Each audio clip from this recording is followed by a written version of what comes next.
Hello, hello, hello, hello, hello, hello, hello, and welcome. I am your androgynous android game show host from the future, Nathan Blades, and this is the second day of Phantom Arts Fest 2. Riding high from yesterday. Yesterday was absolutely phenomenal. Big thanks to everybody who came on our first day. Big thanks to both Sheila and Ruben for GMing those first two games. I will do my best. To follow up the quality of those sessions. Welcome. I'm very excited to go and bring this to you. It is a sequel.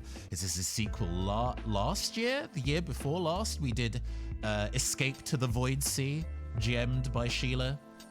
And I fell in love with the characters and the setting energy of that. So I was like, okay, let us bring back the energy and do a sequel. And because I like doing the absolute most, I refuse to just run one system at once. So this will be a fusion of two systems together. Both Blades in the Dark and Spire, This City Must Fall.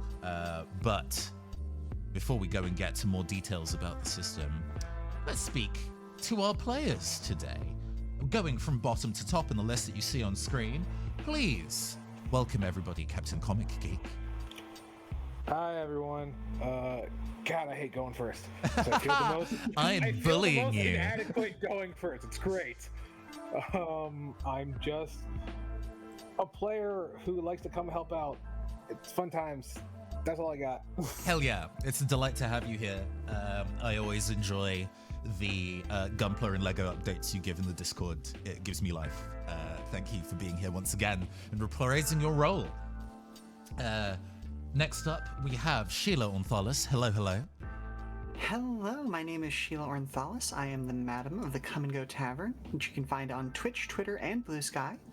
As Caster said, I DM'd the first part of this, Escape to the Void Sea, but I am extremely excited to be playing in this second follow-up.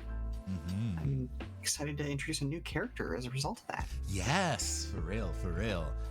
Next up, we have Ruben in the house. Tankfly, Boss, Walk Jam, Nitty Gritty, etc.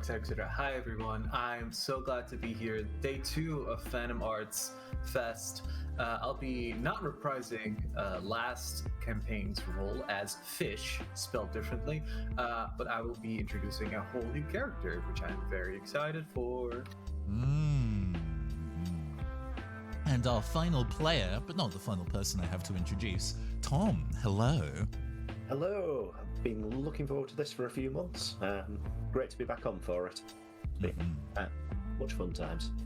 Excellent. And because this is a game, like all my games are ostensibly about music in one way or another, I'm actually really delighted to say that this is one of the few tabletop RPG actual plays out there with a guest DJ headlining.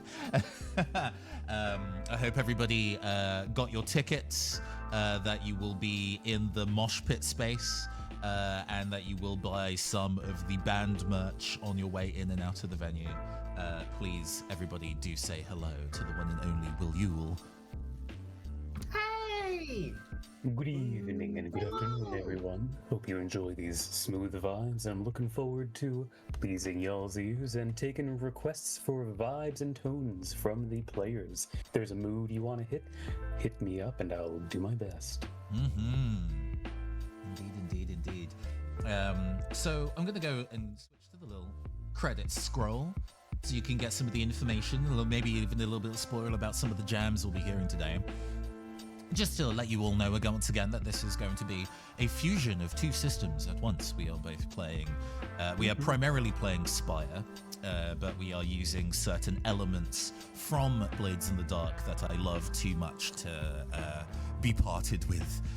We will be seeing stuff like clocks and devil's bargains, and even maybe some of the abilities that are available in Blades in the Dark playbooks that are surprisingly compatible with the resistance system that Spire is. This is also a session that it's a little bit experimental in that I am trying out something that's a little closer to that no dice, no masters style tip. The scenario you are about to experience today is actually one that all of our players are aware of. They know all the kind of major scenes and characters that are going to be appearing, but it's only a rough sketch of how the session will unfold. We are still doing collaborative storytelling here and playing to find out.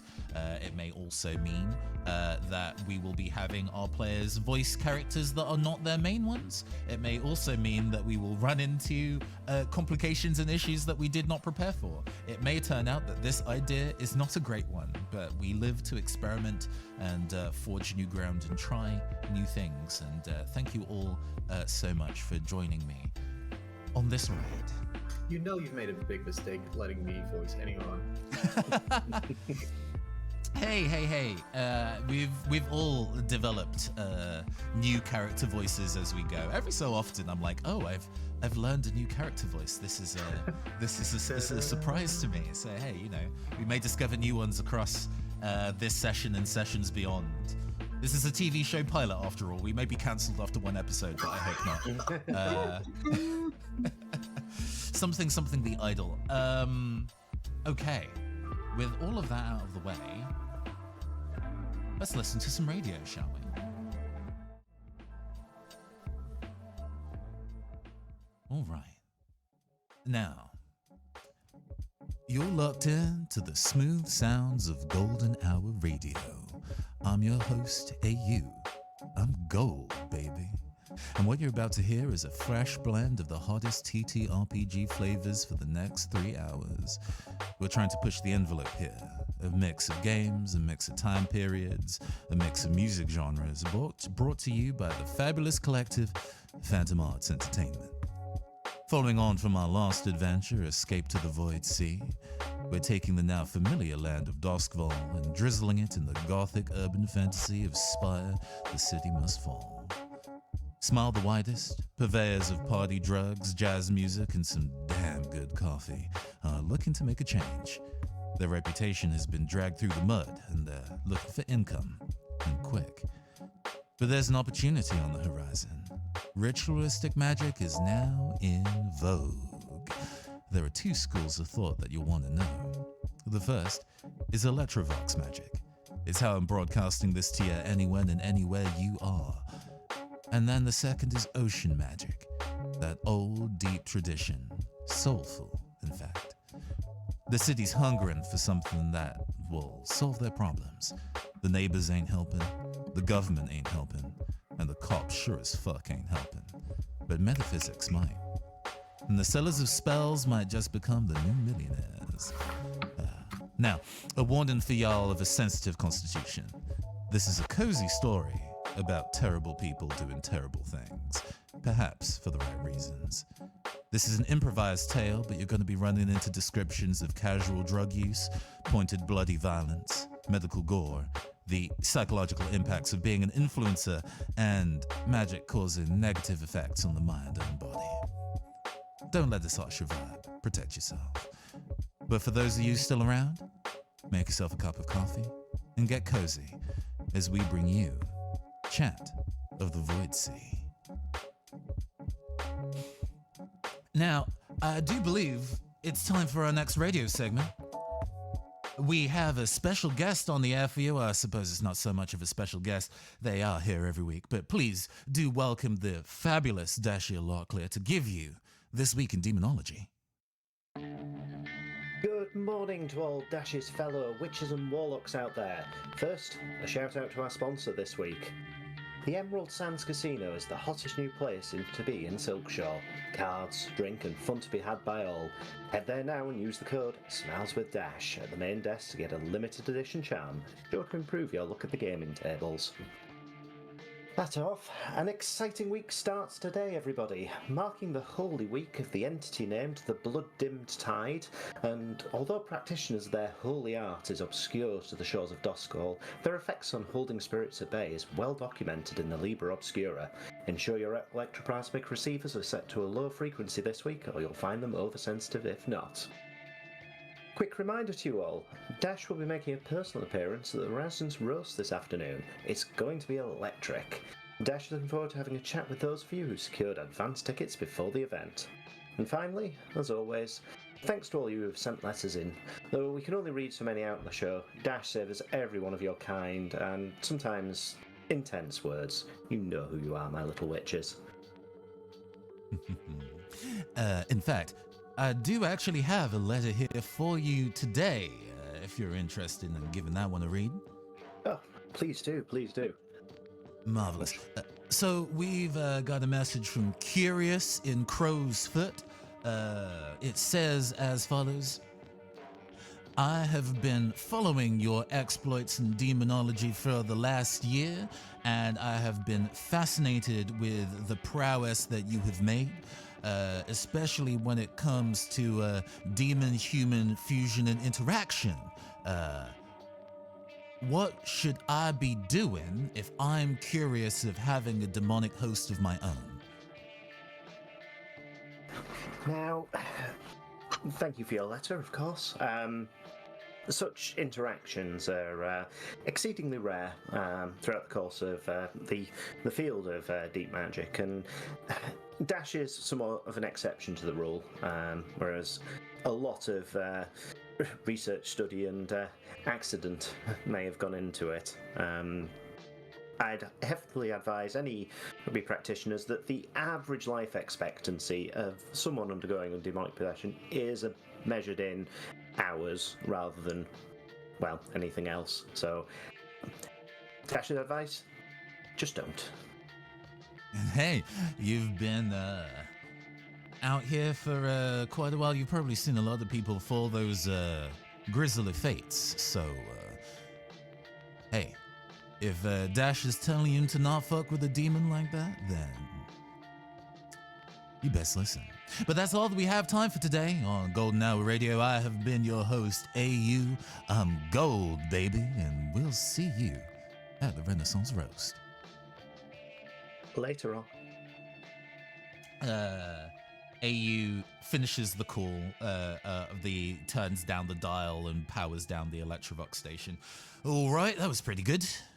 Yeah. The letters have been interesting recently, but I do have to filter them. They are asking you some. He kind of pulls a few that are sitting on one side and flips through some incredibly rowdy shit. One of them wants to know your shoe size. Dash massages her temples somewhat. It's like, yes, well, put it on the pile with the rest of them. I was going to shred these for you, actually. That's what you prefer. It depends whether you want to keep an archive or not. Dash has to read every single one. They're Dash's fans. It's important for to keep up on top of it. Jesus fucking Christ. Along with everything else, you'll say. Probably a little note of the bags under her eyes. She's going to have to reapply some makeup to hide. Yeah. You good? You ready for the gig later? Yeah, I'm ready for the gig. It's the Residence Roast. Who's propping security for it? Oh, we've got Bask's new lot on it, actually, the Forge. I hope. Oh. What are you pulling that face for? He's one of the best we've got. I know. It's fine. It's alright. I've got no problem with Bask. Jesus. Well, at least you don't need to speak to him or nothing. But hey, if anybody gets too big, we don't want you, turning them inside out. That will be bad for business. So we'll let, the heavies handle it, right?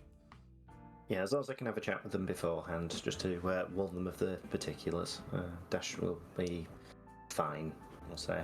I'm more than prepped for this. It's fundamentally, it's simple. It's easy magic, and a bit of art. It's just theatre, really. I guess we're understanding each other as performing artists. Arthur Uxley smiles widely at you. His gold teeth, not because he's had them replaced, but because he himself has made a poor deal with the demon and had all of his bones replaced with gold in a very monkey's paw style wish some time ago. We suffer for our art. Indeed, says Dash, flashing her own shark tooth grin at her. Right, I better go and the prerequisite couple of hours getting ready for this. Yeah. And we hit the fast forward to sometime later on a tram ride on into across town. We do have a graphic for that. Let me just go get it for you.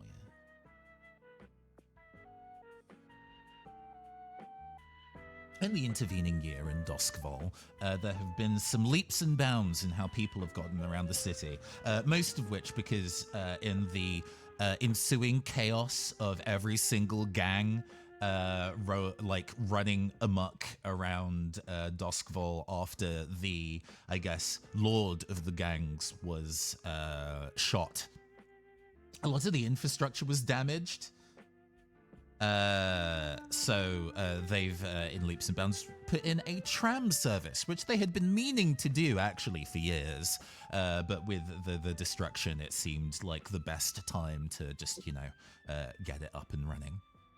And we're taking this tram now from the coffee house, the main coffee house of Smile the Widest, with our 4 members, or I suppose 3 members and 1 ex-member riding along to the location in Crow's Foot. We are going to go around the table a bit, giving a moment of like how do you ride the tram? What are you up to in the kind of like a careful amount of time going along, and just a little bit about you and yourself. We're gonna start with Reed. Reed, government name Canula Quadrature, is constantly sitting somewhere else because the moment the tram makes a stop and someone vaguely over 45 comes in, offers their seat to them. What's the look? What's the fashion? The look is, well, basically just one giant red comfy robe they're wearing, little tailored to the waist, so a little snatched. But I think what's most remarkable about Reed is that the mask that they're wearing is completely obscuring their face, and 2 is both a sun and a moon conjoined together to form this duality. If you were to ask, what does this represent? Reed will say, it's simply representational. The art explains itself. Indeed. You know it. Let's move on to Adelaide. What are you doing on the tram while we're making our way to the destination? Adelaide is going to be standing at all times, just, politely moving to the side as necessary to let people get past, but definitely is in one of those ring holding positions, even if the tram is not full enough to necessitate it.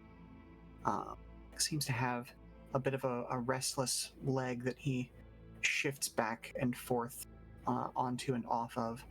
Whether that's nerves or an old wound giving him trouble, it's kind of difficult to tell because his expression remains fairly placid throughout. Mm-hmm. As far as dress and look goes, he is very clearly somebody who has spent his life working with his hands, who has dressed up to be more appropriate for the type of company that he has to keep these days. But there is a roughness around the edges, even with the nicer material that his overcoat and shirt and trousers are made of nowadays. The work boots underneath are still steel-toed. Mm-hmm. And then the blacksmith, aka Bask. Bask. He is also standing. Probably somewhere, if I had to imagine, because he didn't want to be too separated, probably close to Adelaide. He is annoyed, invisibly annoyed, that Reed has shifted somewhere else. He unlike Adelaide, does not move out of someone's way. People move around him. He has a bowler hat on now because he's respectable, and that's what you wear when you're respectable. And he has this jacket that looks like it has been extra padded up and has definitely seen some stuff. Like, it still looks presentable, but there's clearly nicks and it's been patched, and it's designed to help take a beating. And one of the biggest things that sticks out is that at his side, he has a sledgehammer that he wears like a sword. With a very ornate handle and just a big head there, clearly visible to anyone that can see him, which you probably believe is on purpose.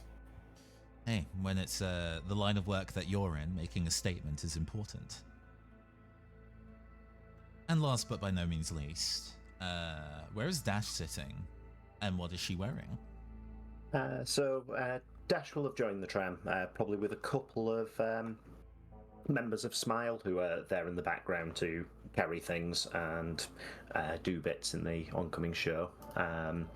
Dash herself, the former street goblin magician that she was, is pretty much banished to history now, as her hair is immaculate. The various magics enhancing her appearance, making her just look completely different to the girl of 6 to 8 months ago.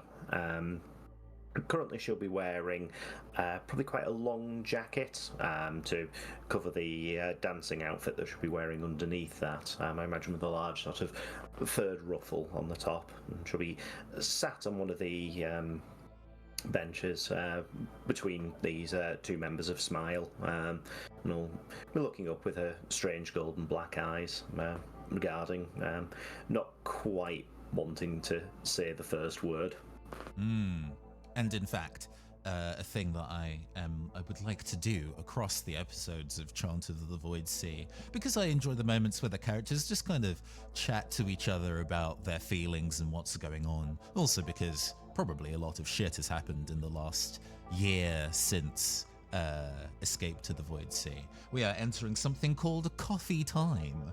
AU has supplied everybody with flasks of coffee to enjoy on your ride over to the Renaissance roast in Crow's Foot. It is a special blend, one that has a number of additional herbs, quite low in the flavor profile of the mix, but are designed for both like sports, think like sports drinks in the kind of idea of keeping up energy levels and water absorption to kind of pep you up for the day. In general, across Chant of the Void Sea, you will probably find yourselves in locations where you are able to take a load off and order a cup of something warm.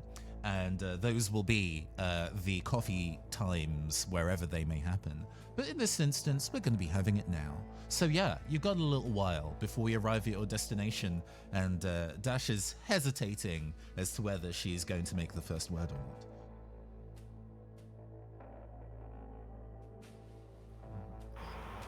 I think there's just a moment where Reed looks at the coffee flask in their hand, and then have a zoom out where it shows no visible mouth openings in the mask. And they just tuck it away back in their robe.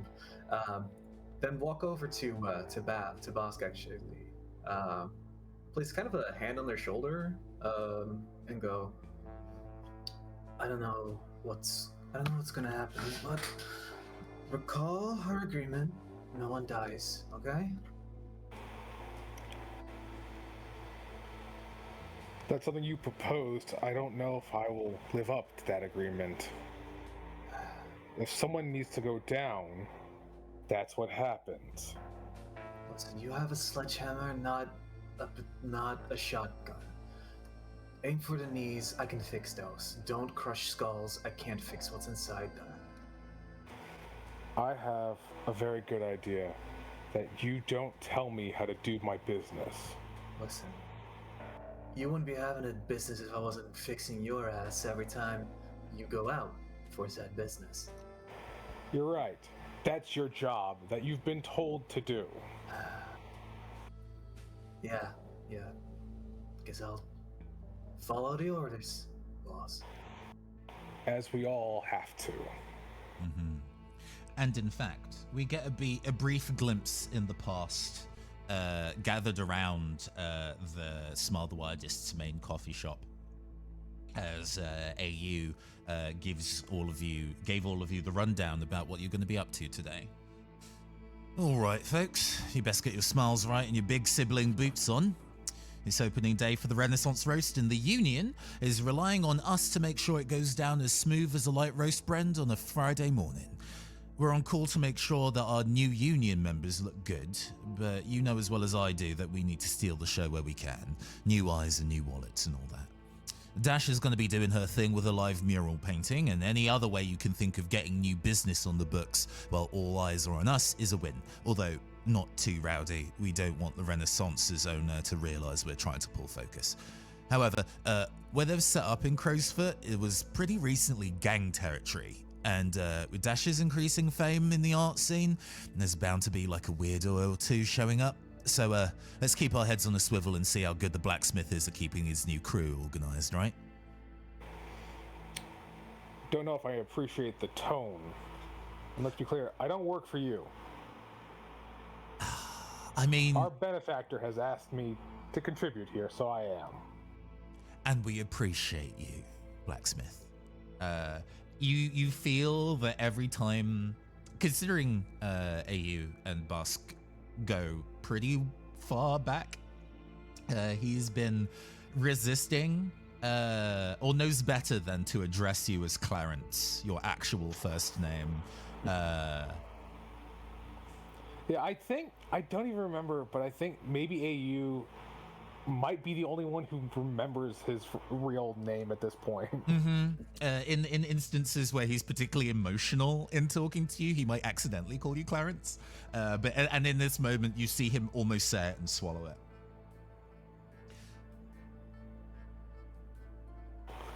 But yes, my crew will do its job. We will look out for everyone. I appreciate it. I hope that we continue doing business in the future, right? One day at a time, we'll see. Mm-hmm. And back to the present. Dash will offer a hem to Reed and Bask's back and forth. Dash would like to make one request of your security detail. I've had letters from at least a couple of my more ardent fans showing face here today. I'd prefer that they be looked after well. I don't want them to come into any harm. A lady called Layla and Matthias.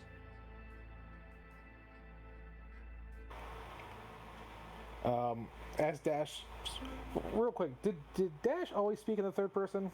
Yes. Okay, just making sure. Yep. When Dash starts talking about it, he'll probably straighten up a little bit more to look just that much more imposing and kind of. Dash is already shorter than him, so he can look further down. Mm-hmm. And goes,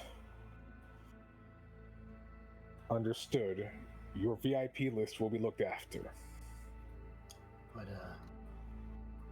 What are they to you, Miss? Kind of like adding the politeness. Fans, but I consider them extended family. So there'll be a slight bite off of that. They must hold high positions in your fan club. They were amongst the first. Understood. Can I have a specific member of my gang on the tram with us? You absolutely can. In fact, we have a named one that was introduced a while ago in your character sheet. We have that's Henley. Exactly what I was going for. Yes. Let me go and put them on the token layer for you. Does that work? Ooh. Did that come up in large? It didn't. Let me see if I can get that to come up in large so the regular screen can view them. But Henley, one of the members of the Forge, is indeed here. There we go. Yeah, for Henley, all of Bass' crew are big bruisers like he is. Henley is newer, so he's going to be a little bit smaller, but clearly a work in progress. Yeah, Henley's look is definitely not bardic, more wilderness ranger-y.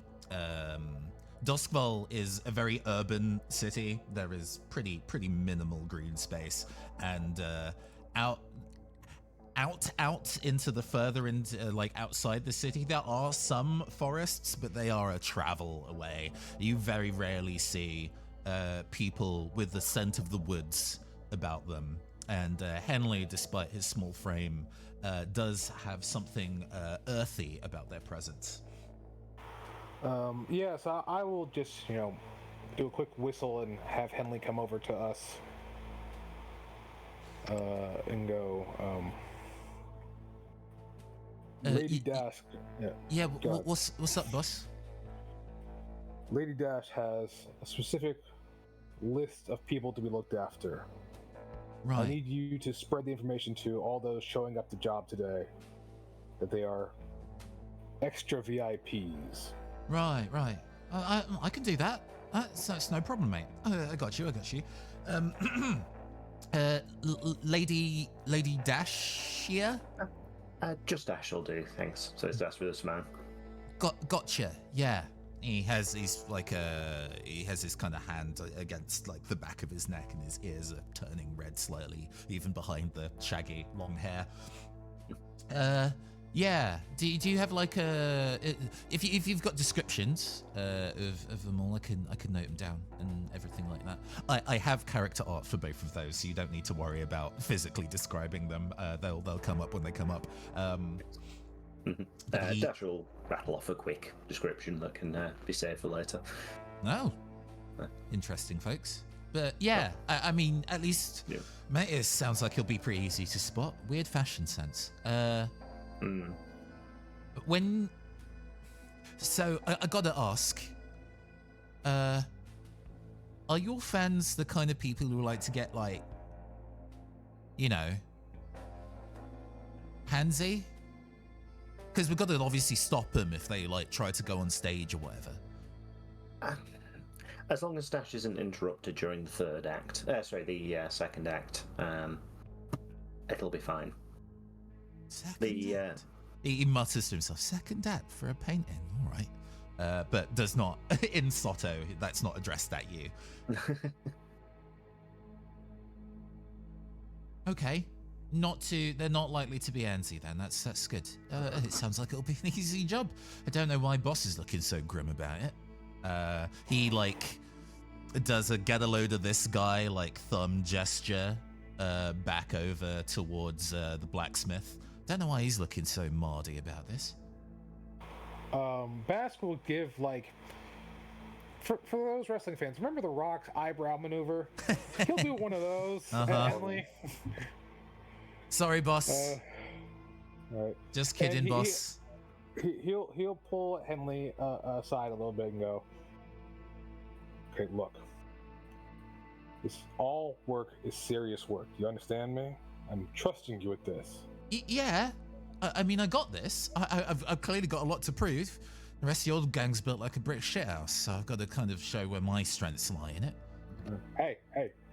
You wouldn't be part of this gang unless I hadn't decided you had worth to be here. Oh, thanks, boss. All right?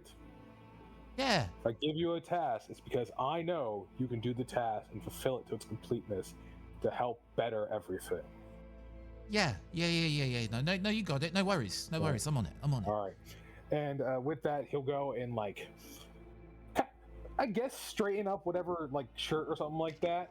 Like, Bass doesn't know how to do it. Make it look proper, but like kind of like do the tidy up motion and then pat him on the back and goes, all right, on with you. Yeah.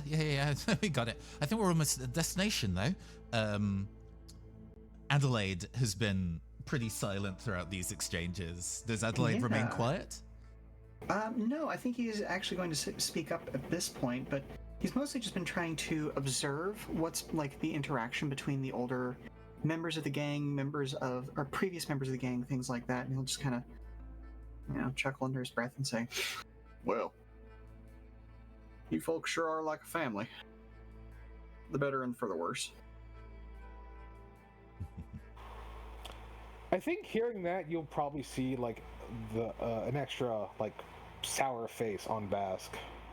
Like the two times that family has been mentioned in this, I think probably bothers him to a noticeable extent. Mm-hmm. I like the idea that both Bask and Dash almost unconsciously pull the exact same sour face. It's just such a good mirror on either side, not noticing.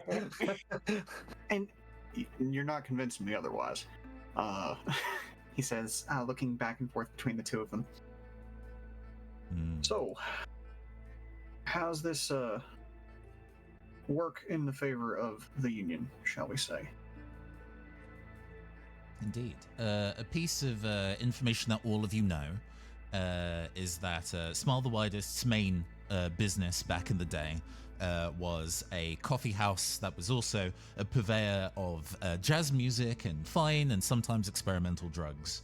And at the time, that was a pretty new venture in Doskvol. There were not that many businesses that did that specific combination of things, but there were emerging other places that were selling coffee. Enough of them manifested that they bonded together as a bit of an unofficial group to be able to support each other, be able to file together money if any of those businesses were caught in protection rackets by mafias and anything like that. But in this intervening period of time, the popularity of coffee has become big enough where there is now a request or a need for an actual union, specifically to kind of keep some of the operational things standardized, as it were. Led by one Arabica Oxford. She is actually the person that approached Smile the Widest to say that, hey, as one of the original members of the union, it is in our best interests to support the new members and hope and get them established. After all, we are friends, not competitors, she says entirely unconvincingly.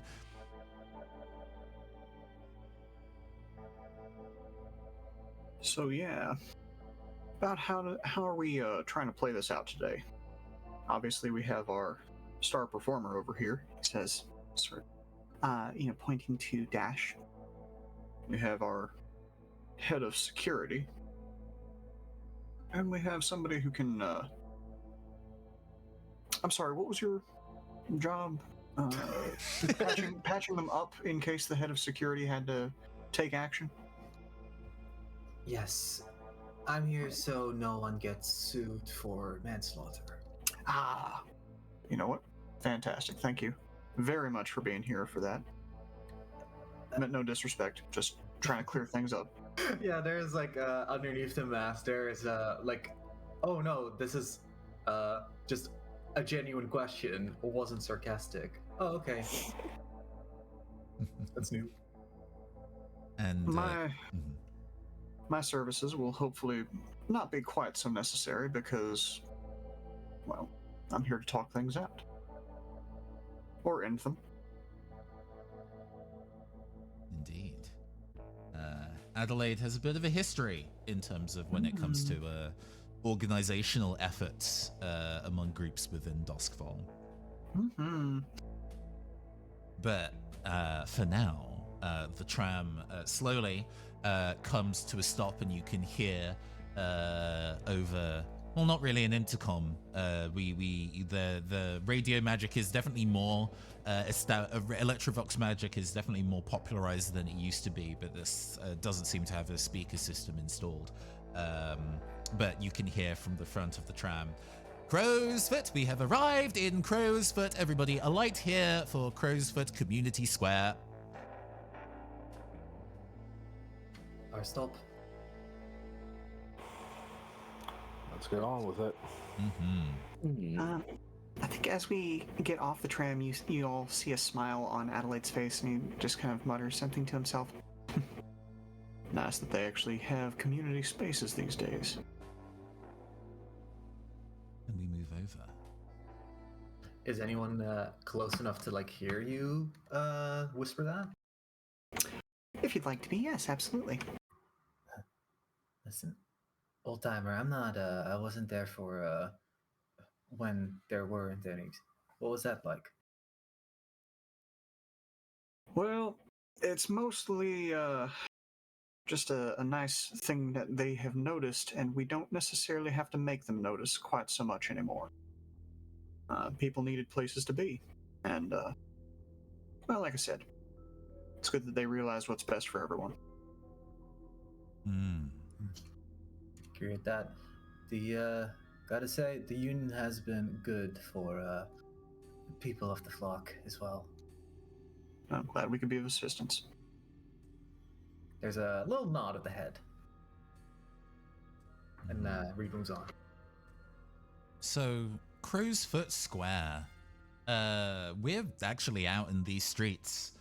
Weirdly enough, in the daytime, or at least as close to it in the kind of perpetual twilight that Doskvol tends to be enshrouded in. It's cramped here. This is definitely a part of the city that was when heavy industry was one of the big parts of city export, and in a way it still is.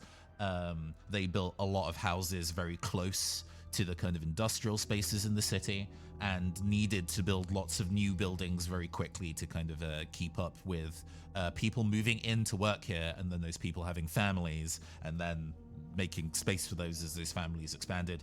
And so Crow's Foot, very cramped. And as a result, also quite poor compared to definitely other parts of Doskvol.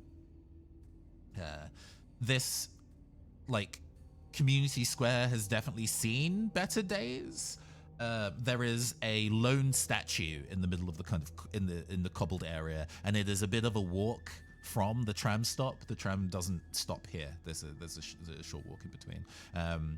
The statue was probably pretty grand at some point, but now it is covered in graffiti, and the head has been removed. It's still, you can tell it was a soldier of some kind.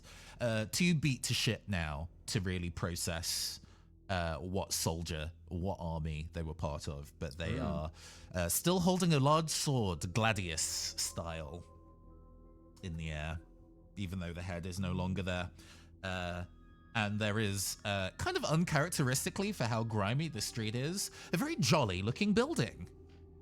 Freshly done and brightly arranged, for it is the Renaissance Roast, the soon-to-open new building part of the coffee shop union, which brings, weirdly enough, just a little bit more jolliness to the air. One with a little bit of teeth, since, hey, it's unusual to have something so nice in an area so historically broke. Absolutely. There is a lady standing outside, or two ladies actually. One of them, large, like curly afro hair, relaxed in a way that sits unevenly over her head, but you can tell from her very prim sense of dress and pince-nez glasses that she comes from something of a well-to-do academic background. She is also joined by a very severe-looking woman that, at the very least, Dash and Adelaide both know. This is Arabica Oxford, the head of the coffee shop union. Well, hello there, Ms. Oxford. How's the day treating you? Oh, I should say that the day is not raining, which is definitely a good boon for this particular occasion. I do believe, going by your style of attire, that you are a member of Smile the Widest? Oh, yes. Well, at the very least, acting member. We'll see if it becomes a permanent fixture. Marvelous. This is Christine Tate, who is the owner of the Renaissance Roast, and I suppose a new member of the family.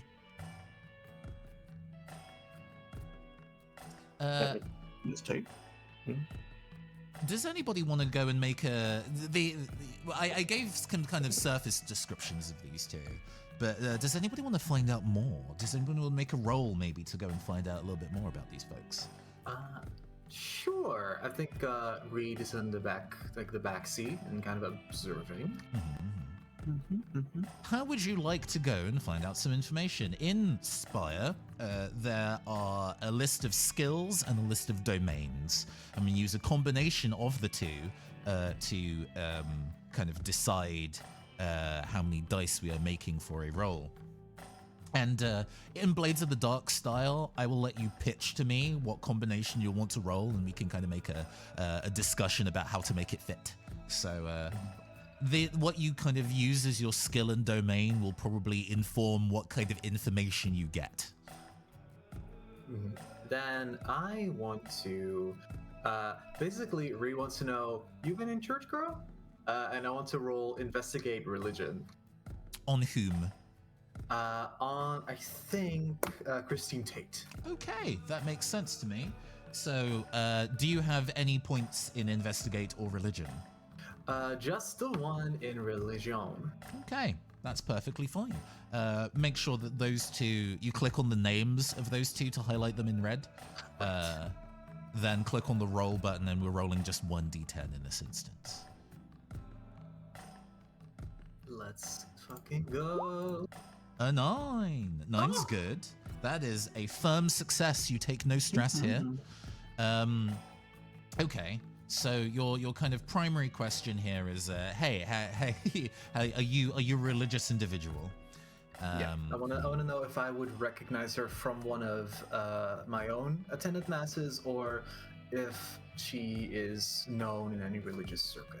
Okay, I think with this success, I'm willing to kind of throw it over to you. I think she is religious, but I will let you decide whether it is also. Whether she is also a member of the same church as you. I will need to resummon the name of that. I don't have it in my head. Give me a second. It is, oh goodness, what is it? Our something lady. We did a very fun world building doc together, but it's now a little extensive. The Weeping Lady, that was it. Yes, the Weeping Lady. Yeah, would you like her to be a member of the actually quote unquote pseudo religion, the Weeping Lady? I think that's fun. Yes.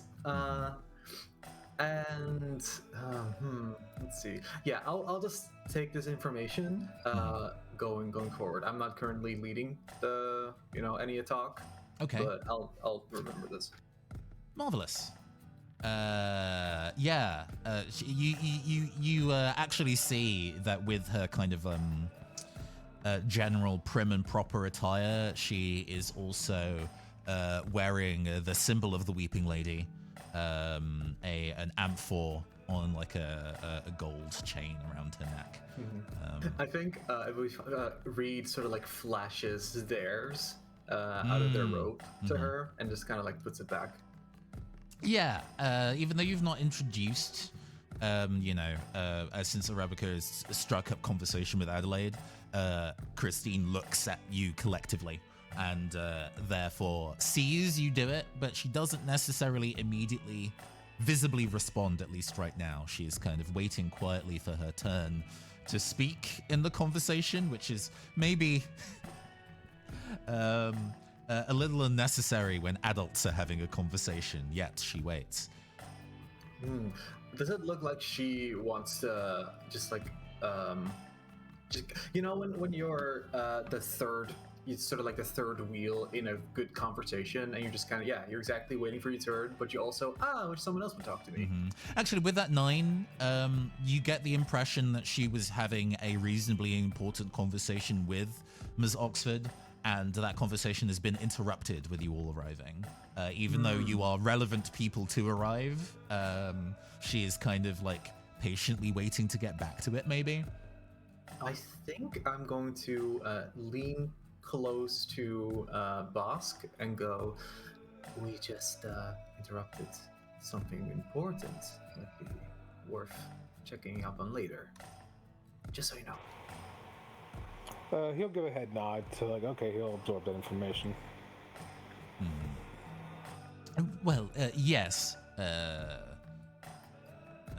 Arabica picks up the conversation again.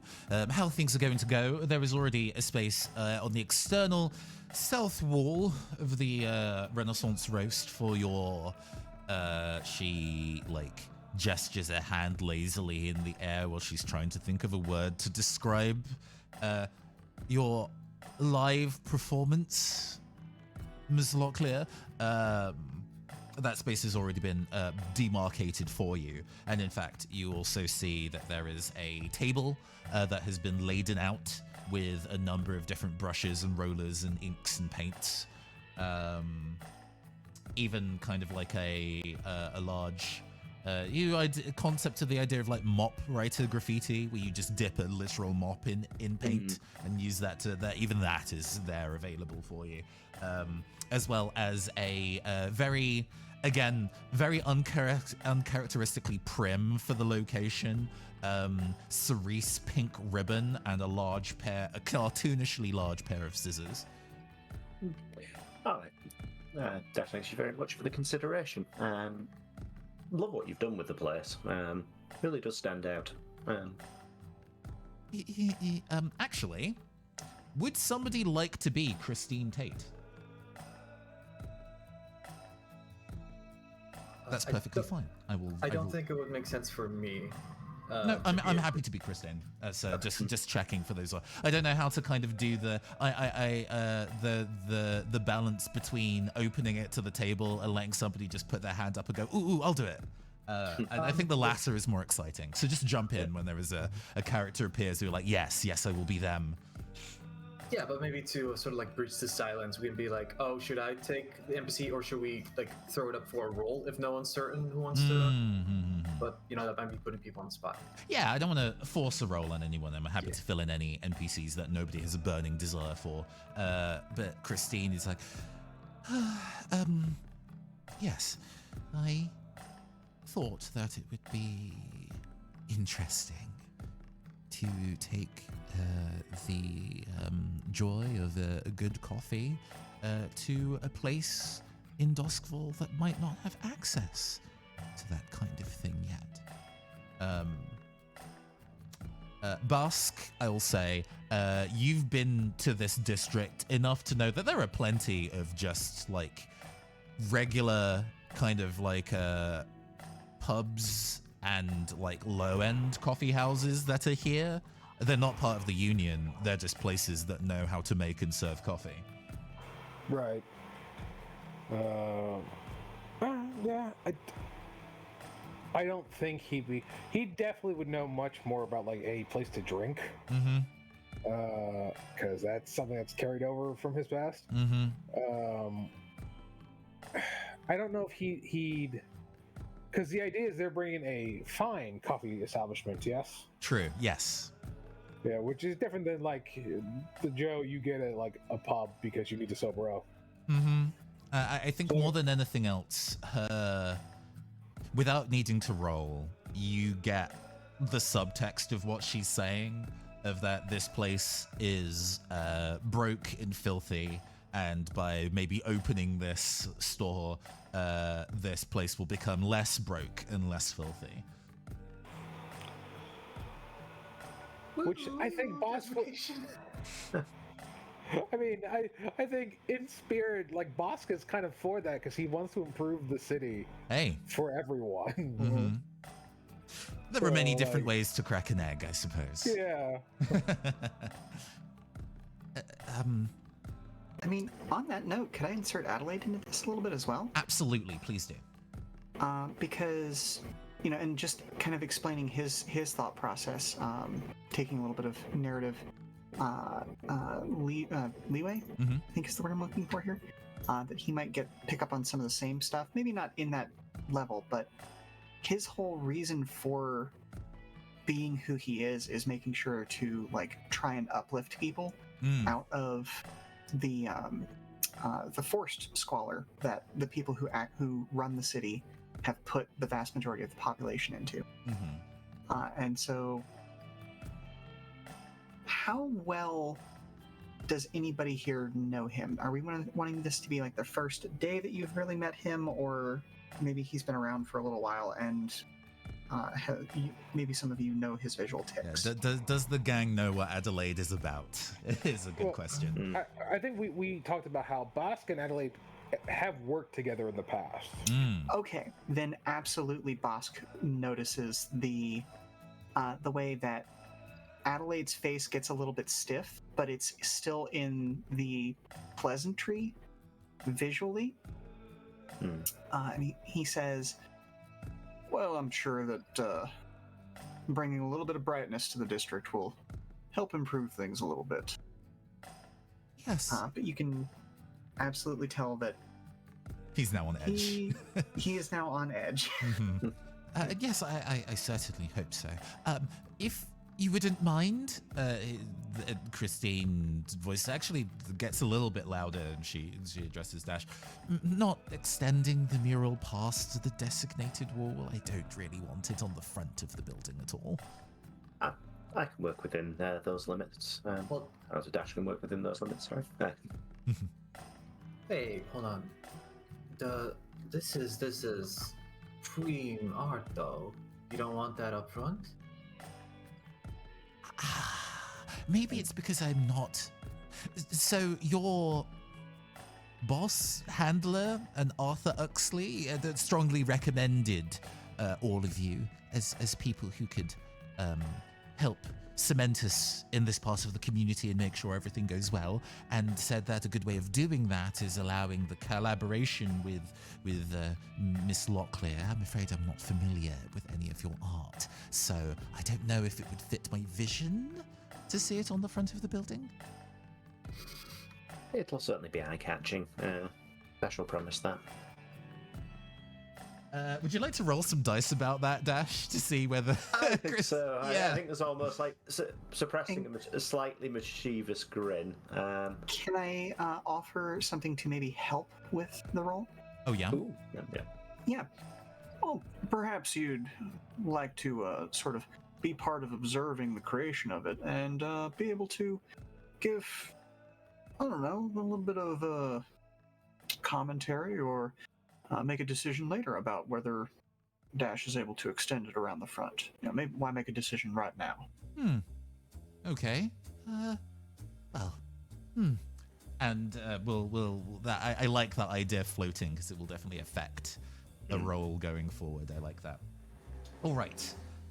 Dash. Skills and domains. Sell them to me. I think in this case it's at least putting them into a sort of more relaxed mood, so it feels like a compel roll. That makes sense to me. Then I'd be leaning with either commerce or high society, at least given how they're... Both of those make perfect sense to me. I think if you go with commerce, you are specifically appealing to the fact that you are, as a person, worth money, capital W, capital M. In the same way that when Banksy was still relatively early in his career and obviously had much more freedom in terms of where he did his murals, and then those buildings became famous after the fact. So that's an angle that you can push. The high society, though, you are kind of angling that you are going to be appealing to the current trends and aesthetics of high Doskvol. Green is very in this season. I think we'll go with commerce, because I feel the high society might actually rub some of Dash party members up the wrong way. Also means I'm not immediately using my best roll, because I do have high society, so I'm going to channel a bit of heart and make the harder of the rolls. Absolutely. So how many, make sure that those are the two skills that you have clicked. How many dice is that in total? That should be 2. Does it come to 3 dice? Oh yes, because no, you it have comes- 1 by default, and then it's for every additional thing. So Yeah. sorry, Reed. I immediately got that wrong for you, but you still rolled a 9, so it's fine. Never punished. Listen, I don't even need 2 d10. It's fine. Never needed them. So yes, What you there's- get one. You get 1 for free, and then an additional pip for every other relevant point you have in those rolls. Okay, let's go for it then. Your best is a 5. Mm. 5 is still a failure, Okay. so you do take some stress here. Mhm. I think there are many different. To explain for folks, Spire does not have a standard HP system. You have many, I suppose, resistances that you take stress to whenever you fail a roll. They are blood, mind, silver, which is like your money, shadow, which is the amount of attention you're drawing, and reputation. So you are going to go and take a 1d4 reputation stress, please, as she is still down for this plan. I mean, she's promised that this would go forward, but she does not trust you as an artist. Very sensible of her. Fortunately, Dash does have quite a few pips in resist on reputation, so she'll only take 2. Okay. Whenever there is anybody functionally takes stress, I go and roll a 1d12, and if I roll the number or lower, you take some fallout. A 5. Ooh. Close. There is no fallout that occurs under this particular circumstance. Unfortunately, she does go, we're all here to go and honor our own ends of the bargain, right? And I want to get on with Smile the Widest as an enterprise. So let's just stick to the script, shall we? And everyone will leave happy? Dash will faux bow slightly. So you're in good hands. Dash will see this through. A sound louder than intention escapes Reed's mask, which is yikes. And with that, some time passes, and the crowds start to form in the area as the people start flocking for the grand opening of the Renaissance Roast.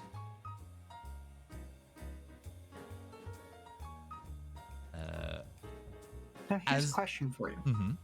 Are the people who are flocking here legitimately excited for this, or is this the look of people who have lived in these conditions for years and are waiting to see how badly this is going to go for the upstart who has tried to push their way in? Well, ain't that an interesting fucking question?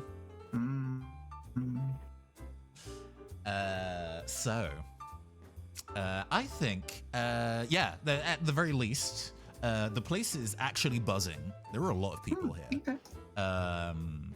Maybe it's the fact that Dash is present, and some of her fans have kind of whipped up a round of people.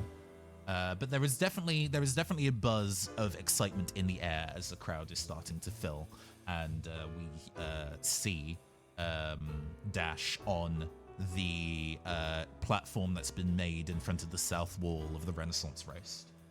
Question. Mm-hmm. Is there an opportunity for Reeds to catch Miss Tate alone? I think so. What's going to happen, first of all, is that I'm going to go around the table and ask how you're all positioning yourselves as people are kind of like filing in. You know, in the very Ocean's 11 proper crime boy style, you all know where your marks are, and the camera is going to be moving between all of those, and then we'll go into those individual moments. So you will definitely have an opportunity to go and speak to Christine. And in fact, you can place yourself as close to Christine from jump if you would like. Yeah, if she is like out front, so like welcoming people, I'm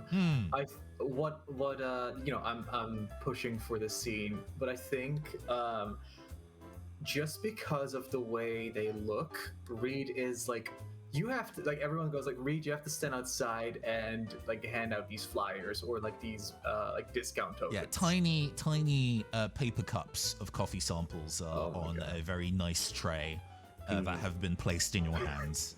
Every person that takes a sample, Reed just kind of like assert their presence and explain the dangers of caffeine to them. Interesting. Hold that thought. Adelaide, where have you set yourself up? I believe that Adelaide is going to be sort of mixing in with people, occasionally, like finding anytime he finds somebody who he's run into before in doing sort of negotiations and making sure that like wages are done correctly, pay rates are spread across evenly amongst all of the various peoples of Doskvol, all those sorts of things. He's just kind of shaking hands, checking in, making sure that things are still progressing better. So it's a lot of like, oh, hey there, how are things down in the mines? Is the foundry still going well? Is there anything you need from us? Is there asking those sorts of questions, making sure that the work that has been done has stuck. If you know it. Bask, where have you placed yourself? Somewhere probably very prominent. He wants to be seen. And he, yeah, right. Are you maybe near the giant statue? Maybe you're near the statue? Yeah, maybe like he wants the world to know that there is a security presence here, and it is him. Also, like somewhere that he can like still like see the members of his gangs, like survey thing. In fact, he would be actively looking through the crowd to see if he notices any troublemakers. Excellent. That is a very good call. And hey, Dash, we know where you are. And I'm pretty open for which of these 4 scenes that we do first, to be honest. I think Reed is very excited to get to this moment, so we might want to zoom in on that first. But everybody else have a think about who might want to be going next. So Reed, you are placed as unofficial Renaissance Roast mascot, being given this tray of samples by, I think, Christine. When she gives you them, she carries them quite expertly and then places them in your hands. And even though these are paper cups, there's like a density to this. It's actually not that easy to carry. Yeah. I think like after underestimating the weight, Reed quickly readjusts. But also one of the reasons that, I guess like they're making the most of it, just making sure they observe everyone's hands and behaviors, sort of for like medical tics and things. Reed has got a very keen eye for that sort of thing as a street medic. So okay. As we're doing the sort of like Passover, like she's handing over the tray, could I spot something, or can I sort of like check her for any of those things? Okay, that feels like an investigate. She herself is high society. An investigate high society, maybe? Unless you have the better sell. I don't want to push investigate religion again, because that seems I would in a different location or a different context, maybe, but she's not doing anything especially religious right now, if that makes sense. Right. I was maybe I can like go up like no, never mind. I'm just gonna roll investigate high society. Sure. 1 dice, baby. Oh, so remember you do get that 1d10 for free, so you don't have any pips in investigate or high society. Okay. Let's go. Oh, and you get that 10. You crit, baby. I mean, come on. Skills a waste of time. All right. Just so a natural. You tell me what you looking for here and what you get. Ooh, I think caffeine dependence, twitchiness of the muscles, and maybe some eye bags that did not disappear despite the sort of like foundation and makeup attempts. So carrying the stress of small business ownership and the terrible weight of gentrification, while also being woefully dependent on caffeine. Yeah, no, you immediately see that she's this entire process of getting this made is stressing her out pretty badly. You seem pretty tired. You're sure you're okay doing a grand opening like this? Well, it needs to be done. We've been hard at work with this ever since, well, you know, the incident. Yeah, I mean, despite the incident, it's still pretty surprising to me because even in times of such duress and stress, it's important to show up to church, sister. Yes, I admit I have not been present for a little while. I'm sure the community understands that we all work in our own ways to achieve important goals. Though we all have our reasons, and the Weeping Lady forgives everyone, as we know. Actually, I'm sure you and Miss Oxford had very interesting conversations. Like, I saw you talking before we rolled up. Yes. What was that about? She was actually very delighted by my proposal for setting up a business here.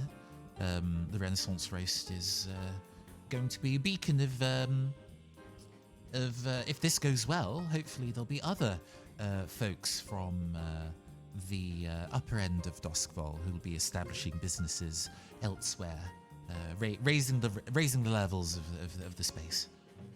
No kidding. So, union-approved franchise coffee shops. Mm-hmm. And you get well, to- you know, also, I mean, there has been talks of some of the eateries here have been, well, in Soto voice, understanding how the way that we heal each other through the Weeping Lady. People have been using that magic for independent ends lately. And apparently there are some restaurants in Crowsfoot that are even using ocean magic in meals, which is horrendous behavior. Sister, this clears you of absenteeism. Thank you for telling me this. I'm sure the Weeping Lady shall visit guilt upon the perpetrating parties. And the thing Reed that you know... says very sinisterly. Oh, and the thing that you know, Reed, the nature of ocean magic in almost a methodological counterpoint to Electrovox magic is all about organic acoustic ritual. Very patient carvings, writing down incredibly elaborate musical manuscripts, acoustic performances of guitar and chorus to be able to weave magic in that way. At its best, it can heal injuries. At its worst, it calls to the deep and drives men mad. Yeah, but personal use, I think, would be frowned upon, especially in such a hedonistic way. That sounds like the Church of the Ecstasy of the Flesh. How dare they dare. make their way into this space? Well, moving from there, where are we going to next? Who wants to have their scene next?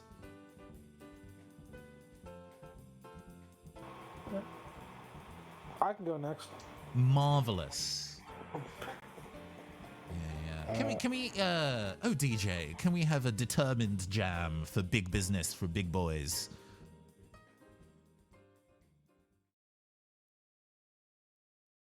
Something a little punchy. Sounds good.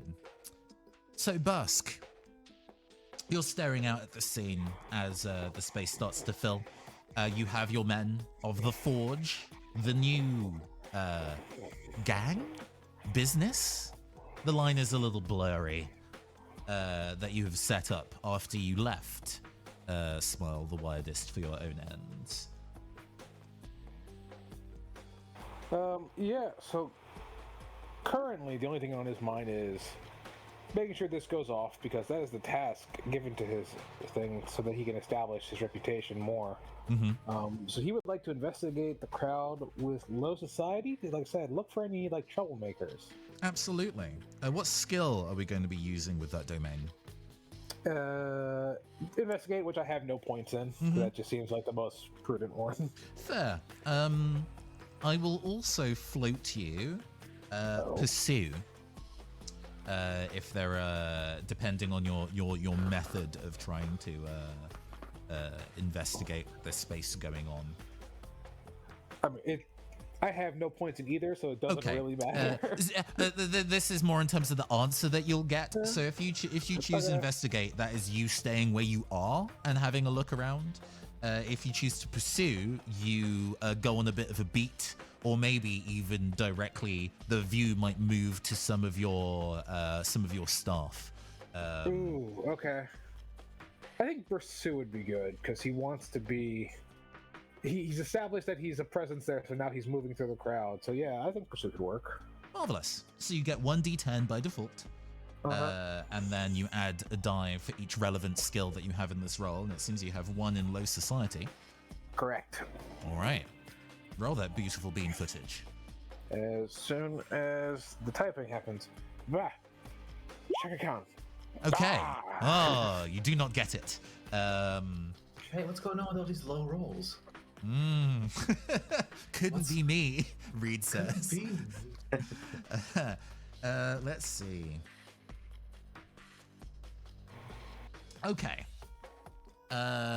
What's going to happen here is that you start the walk, capital W, as you move through the space and kind of survey the people who are around here.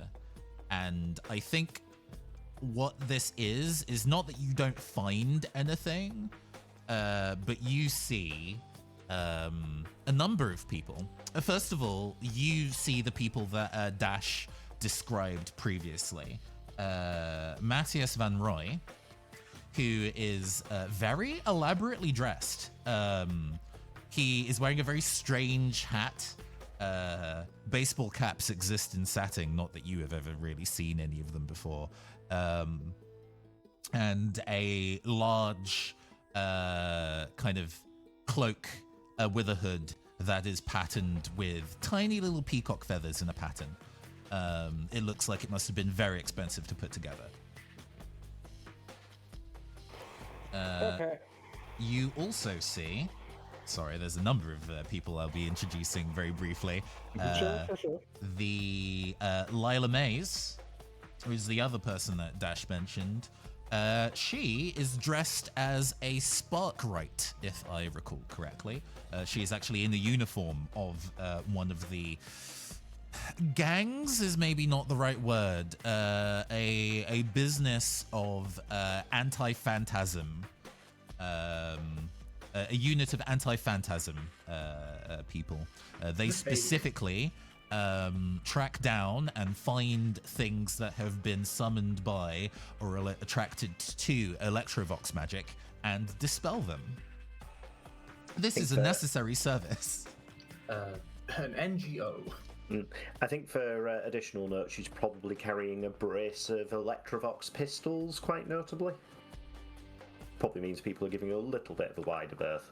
Yeah, but, she's visibly holstered up, but she's legally allowed to as the member of the Sparkwrights.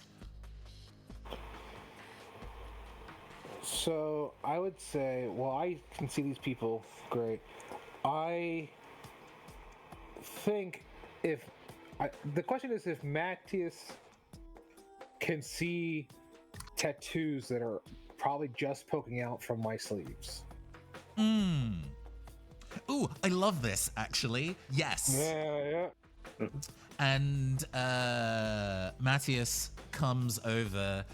Okay, so Matthias Van Roy, for the table, is a tattoo artist, or at least an aspiring one, who has fallen in love with Dash's artwork because for a period of time she did freelance tattooing as a way to kind of cement her career as an artist. He himself is not magical, but the magic of tattoo artistry has him entirely spellbound.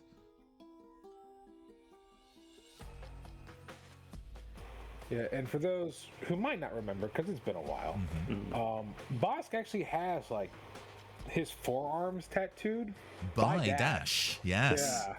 Yeah, because that's how he gets to punch Ghost. That was a great moment.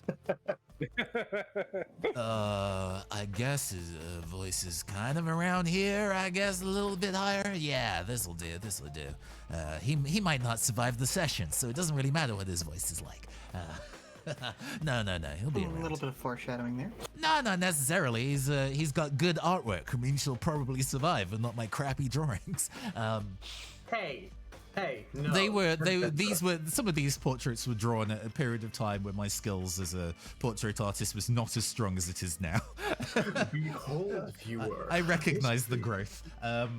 History is progress. Yes. Oh my God. And he immediately grabs you by the hand and kind of like pulls back the sleeve of your coat. This is a Dash original. Oh my God. As he pushes back the sleeve, Bosk will probably grab him by the collar and then realize who he is and just hold him for a second and then let him go. You grab him by the hoodie, as that is what it is, and he flails a little bit. He's not that tall. He's definitely shorter than you. Hey, easy. I was just admiring the ink, bro. Okay, maybe you can talk first before grabbing someone. My bad. I just get to be a bit of a maniac when I see this kind of work. You don't see this kind of work really often. Like getting a tattoo from Dash, super expensive. How many coin did you spend to get that, by the way? I didn't spend any. Holy shit, dude! Are you friends of Dash? There's going to be a long pause that I really want to say here, but like, just imagine in your head. We get like a flashback, like a single shot of what you think of as you pause in that moment as he says, "Are you friends with Dash?" What do you see in your mind's eye? Like, honestly, it'll probably cut to like the different times we've gone out drinking and just getting to shit, and then of course you'll see like the finishing of the tattoo in that hellish night. And then probably after that will be like some argument that they've had where Bosk is just like, you know, clearly you're selling out and just getting your own, whatever. Go away. And then we'll cut back to this and go, she's someone I know and have worked with. Oh my God, dude, that's so cool. I'm settled into this voice now.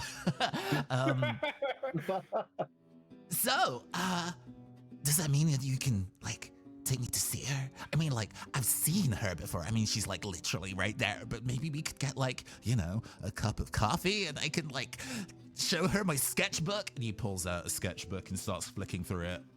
Kill him. Oh, no. Kill him now. You've got Reed's permission. He's got a very punchable face, because I do remember what that image was used for previously. But wait, isn't Mateus on like the VIP list? So, Oh, yeah. Like, Yeah.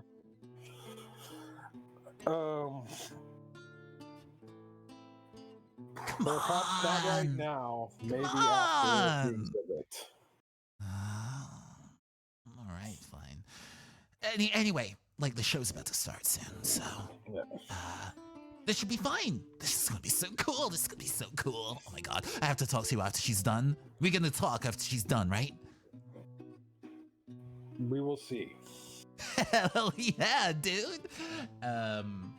And this man taking up your time has fully prevented you from properly being able to scout out the space.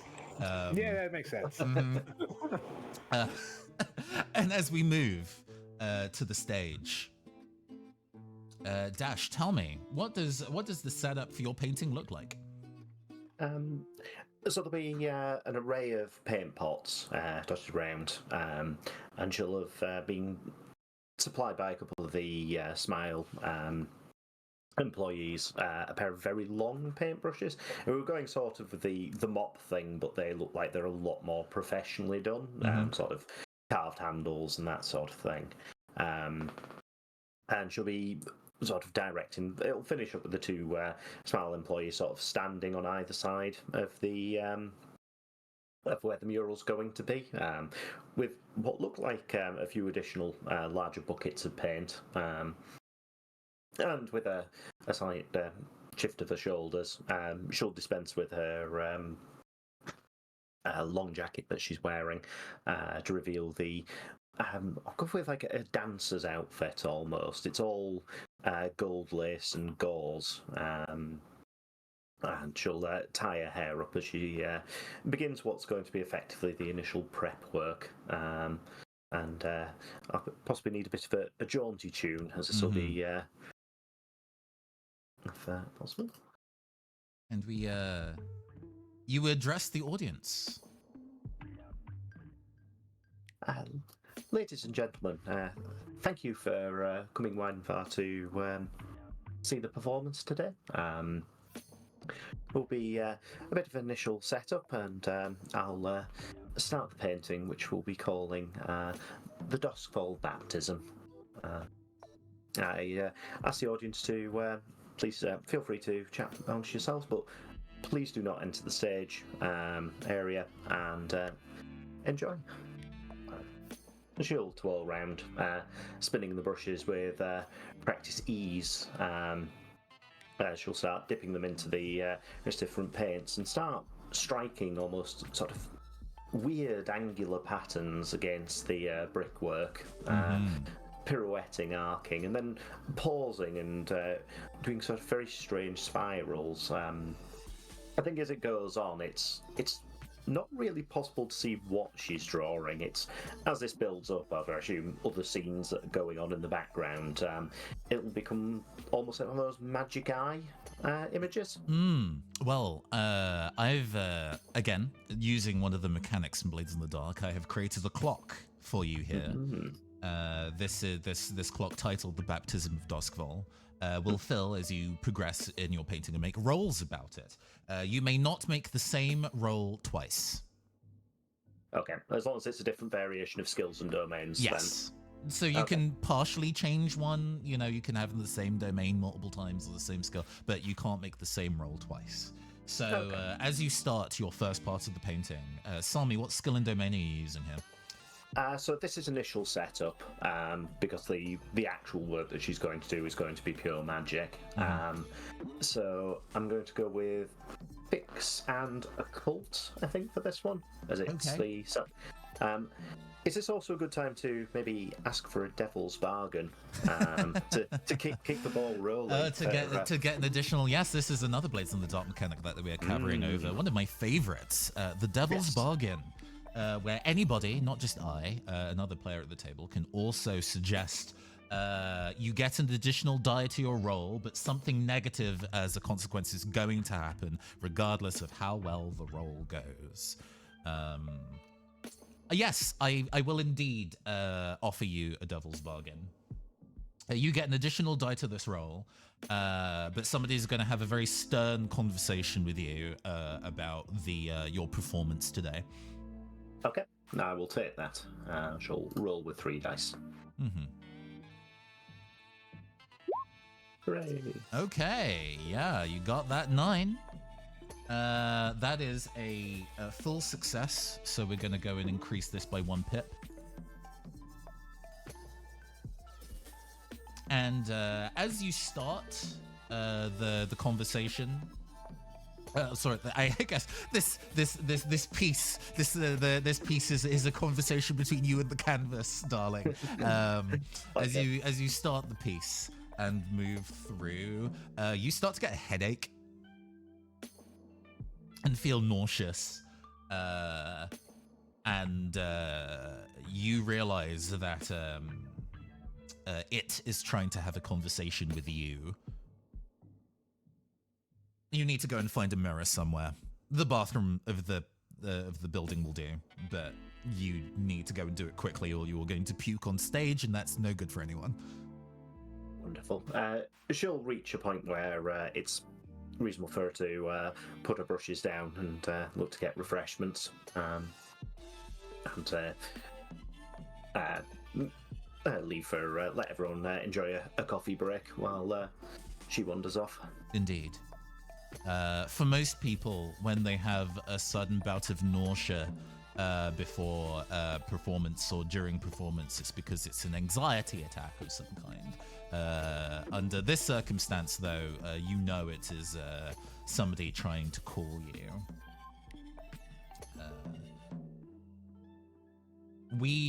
It's quiet, actually, in the bathroom of the Renaissance Roast. After all, everybody's outside. So you kind of sit alone in there looking at the very elaborate... Sorry, pausing. Real quick question for Dash. As she leaves, would Reed notice her, retreating for a medical emergency? Oh, please, absolutely. Although have a turn up so at least Reed can overhear at least some of this, which I suspect will sound one-sided. I'll request that you don't insert yourself into the scene immediately, but when you feel it is a good dramatic point to also wander in, please do so.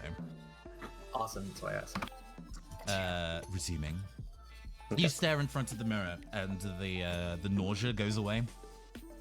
And you look into the mirror, and you don't see yourself in it, but you see somebody else instead.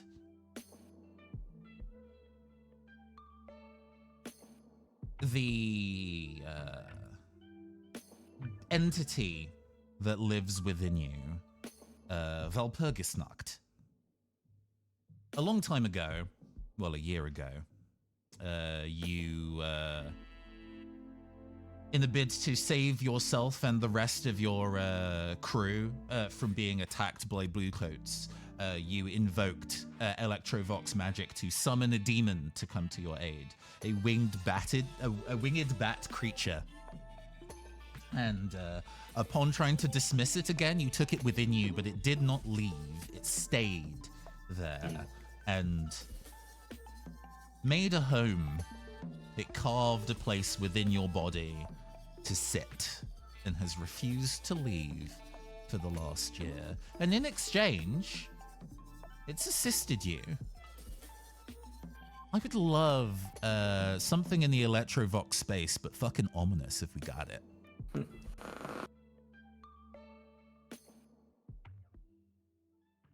You are in a bit of a difficult situation, aren't you? This is high pressure. Darling, says Dash, it's nothing I haven't done before. No, that's true. But the standards are higher now. I need to keep seeing better and better from you from every performance that you do. The brain works. Oh, sorry. And I need assurance that you are going to be up to standard. It'll be perfection, says Dash. Dash has wrote these lines 1,000 times. It's second nature, even if it is peddling pearls before swine. I know you can't see yourself in the mirror right now, Dashia Locklear, but you're not smiling. Beautiful girls should be smiling. Smiling until your face cracks. Dash thanks you for the reminder, I'll say, with like clipped tones. Please give me a resist occult roll. Ooh. Let's do that. That will be 2 dice. Hey, with a 9, you tough it out. You feel this thing. You don't you can't see yourself in the mirror, so you feel the entity that is Valpurgisnacht pushing at the bounds of your skin. You feel that if you look down, you could maybe see a handprint trying to push its way out of your sternum. You can feel this thing inside you. That's enough of that. There's Dash. Hmm. You know.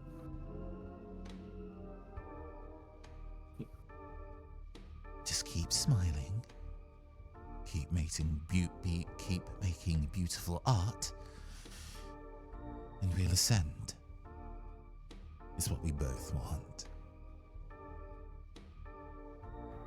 Would this be a moment for Reed to enter? Oh yes, baby. Mm-hmm. Reed enters the bathroom holding a bottle of water and like a cold compress, and you can decide for yourself, Dash, whether or not you know whether like if Reed overheard all this just now. They're not showing it. They're walking up to you and kind of like gesture for consent to touch you and like give you this cold compress and just give you something to drink. You see, as you enter the room, you see Dash kind of like gripping the sides of the bathroom sink as she's staring at the mirror and sweating at her own reflection. There's no one else in the room but her. Yeah. Hey, you're not smiling anymore. What's going on? There'll be the scrape of Dash's fingernail / almost claws across the stone wrought surface. You can be. Listen, I'm not gonna snitch. You can be honest with me. Did you take something? No, says Dash. Dash is fine. There's things that go hand in hand with being a demon summoner that are difficult to deal with, I shall say. I'll take that water though. Yeah, no, here you go. So, I don't know what it's like to have a demon inside me, but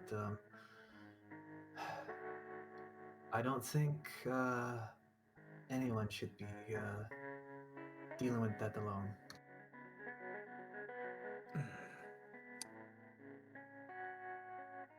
Thanks, Reed. That's nice, she'll say. But yeah, listen, it's also in my best interest to keep the demon in you satisfied. I don't want to see a repeat of last year. be a sort of far-off stare for a moment.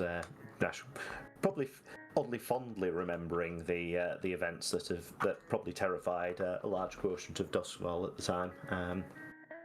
As flashback to a rooftop, maniacal laughter, and giant Mr. Bingles towering above Mr. Bingle. Or the Bingles incident, as it's been with all the vowels dropped out and apostrophes put in. Yeah, they didn't want to report on the Mr. Bingle's accident. It was Bingley. I think Reed picks up and goes, with the Bingley and fishes, drugs flowing the streets. It's been a rough year, and I'm happy that you're doing better. I'm happy that you're famous. Just to make sure that the mask doesn't crack. Take it from me, it never cracks.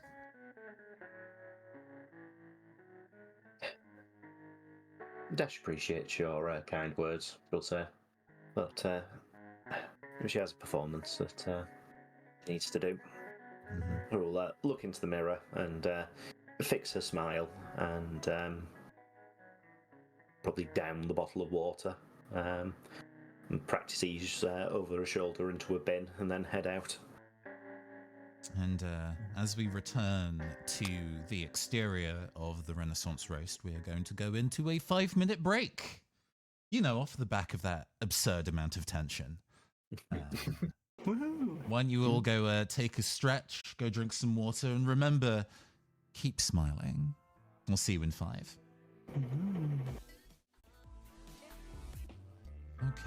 Okay. Welcome back, everybody, to the second half of Chant of the Void Sea.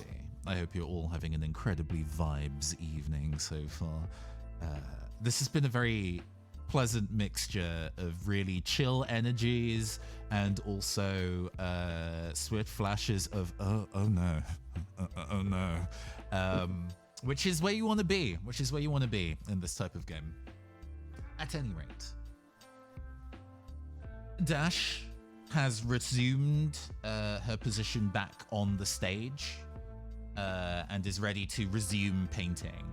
You can see that the kind of crowd has shifted a little bit, and Matthias and Layla are pretty close to the front. And there's been a little fence that has set up. Maybe Henley is kind of standing on the other side of the fence and trying to kind of keep those two and some of the other nameless fans from going beyond that barrier. But it is time, if Dash is ready, to resume painting. I don't think we've reached the point where she's going to pull the actual magic into it just yet. That feels like that would be to finish the clock, yeah? Yeah, I think that's so. So I think the next stage is probably just going to be trying to work the crowd a little bit.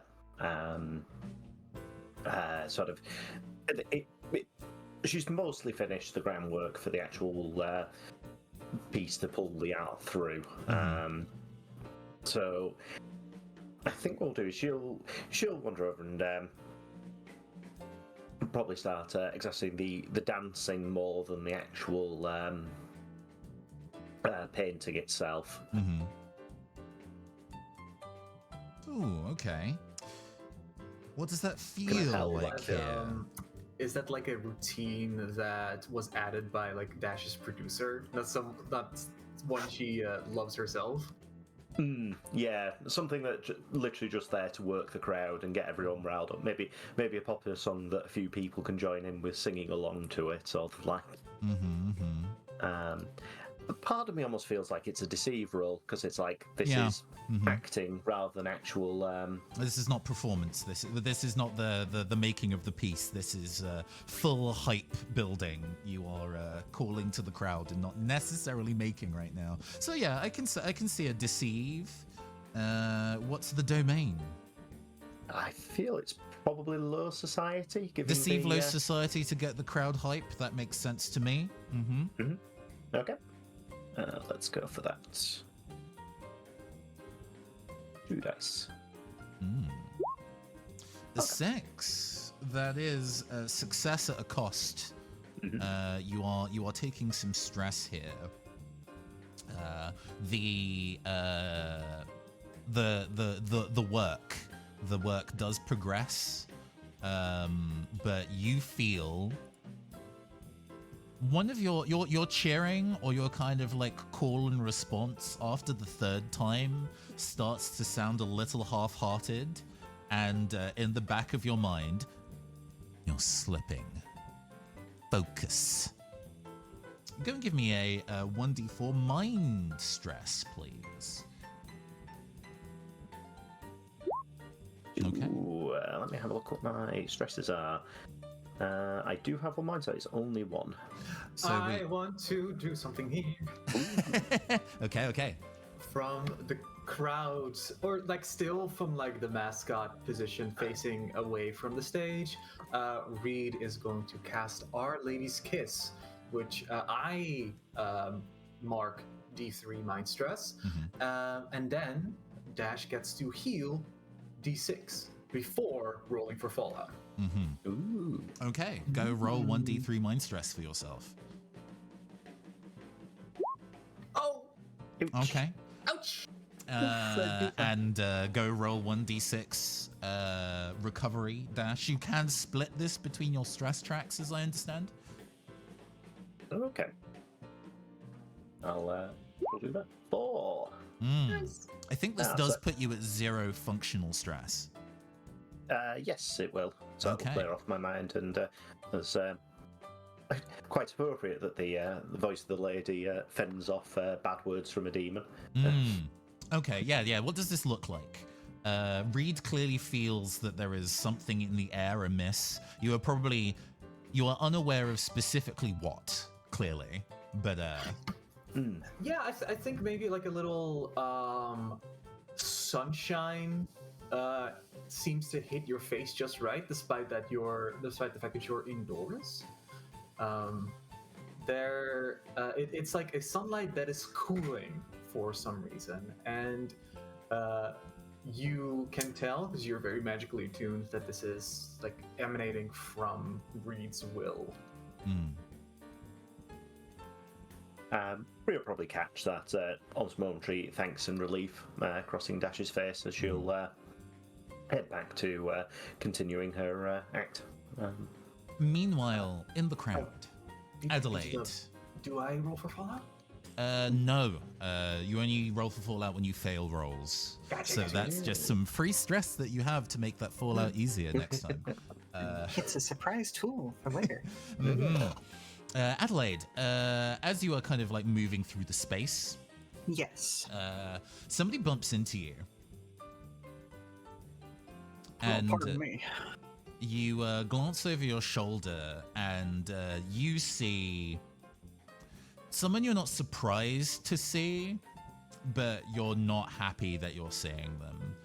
You don't know this person specifically, but you can tell by their uniform that they are a blue coat, a member of the police.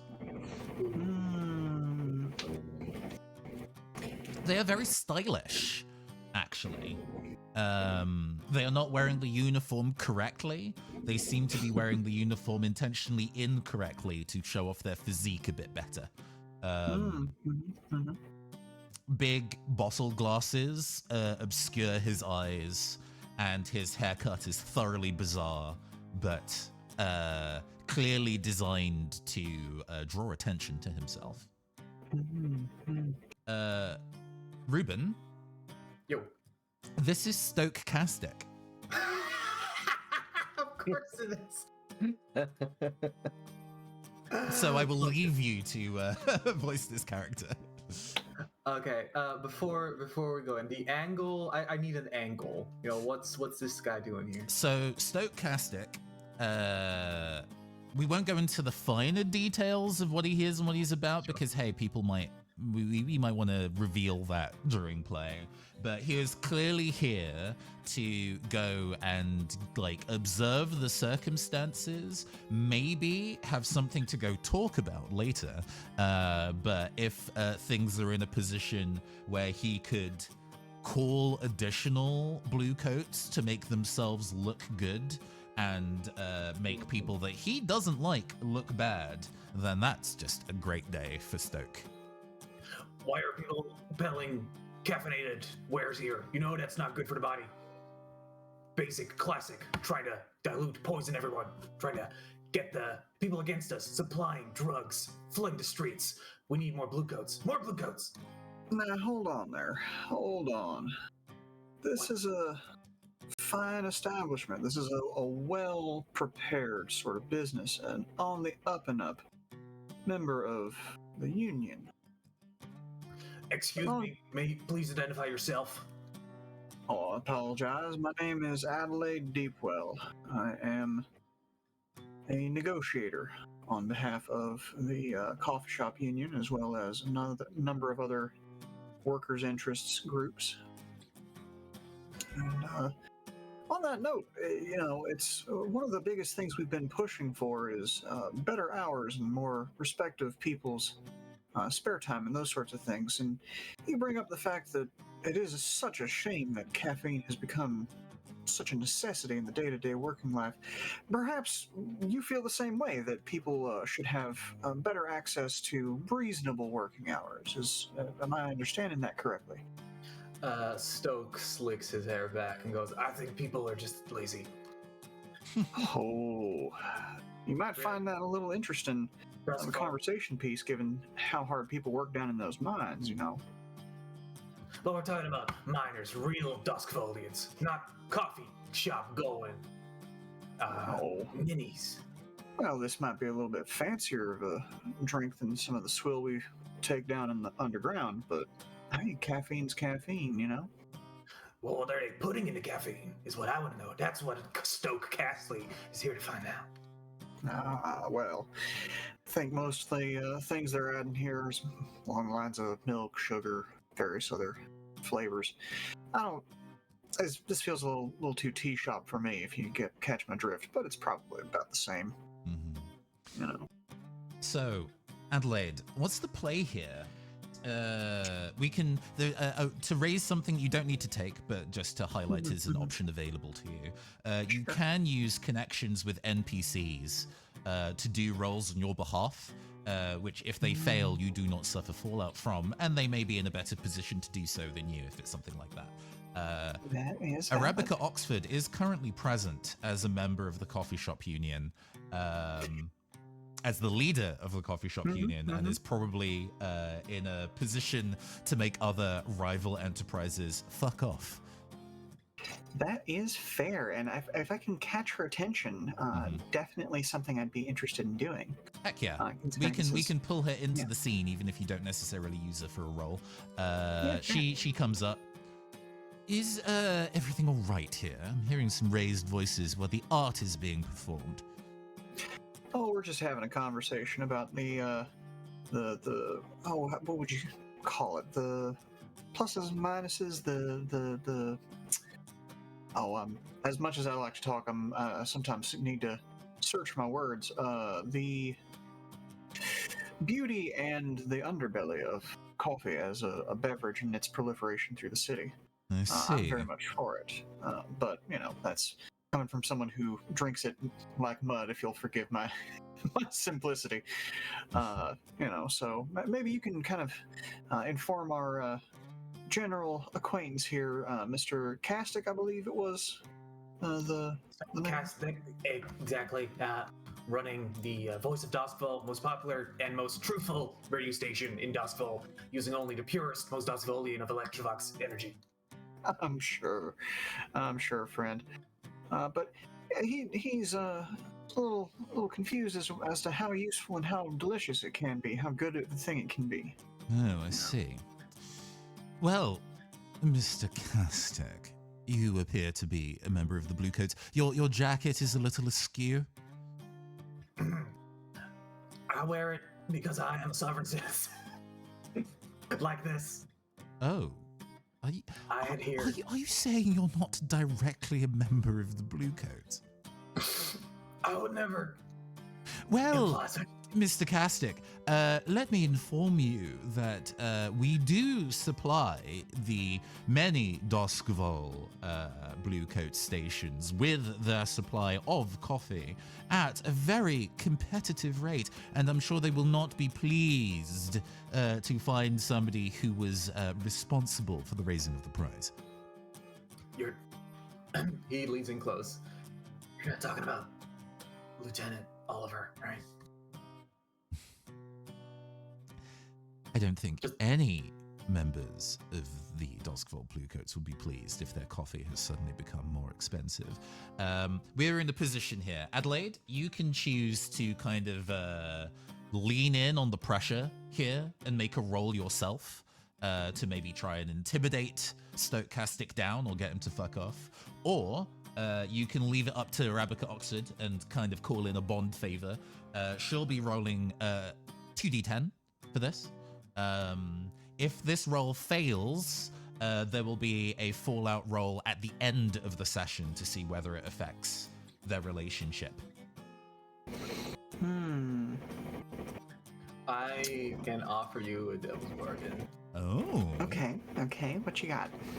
For an extra D10, regardless of what happens, there will be a scathing article written by Stoke Castley about the behavior, which of course has some readership. But I'm gonna actually pass it to Nathan. How would that sort of like? So I think that that Devil's Bargain will affect Adelaide's role that Devil's Bargain will not apply if Arabica does the roll.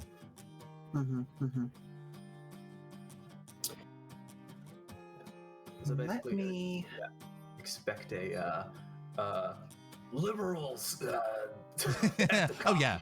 Considering we've previously talked to put some cards on the table, we've previously talked about having a variety of different radio shows at the top of the session, and the voice of Doskvol is definitely going to be one of them.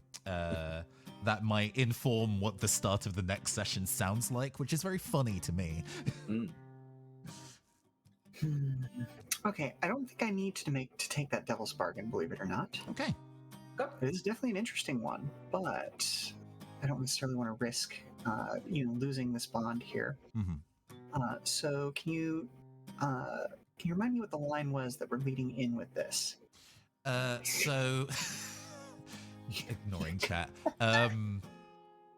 Arabica said, the various members of the Bluecoats are not going to be pleased if they found out a specific person raised the cost of their coffee. Okay. So, I think I'm going to go with, something along the lines of,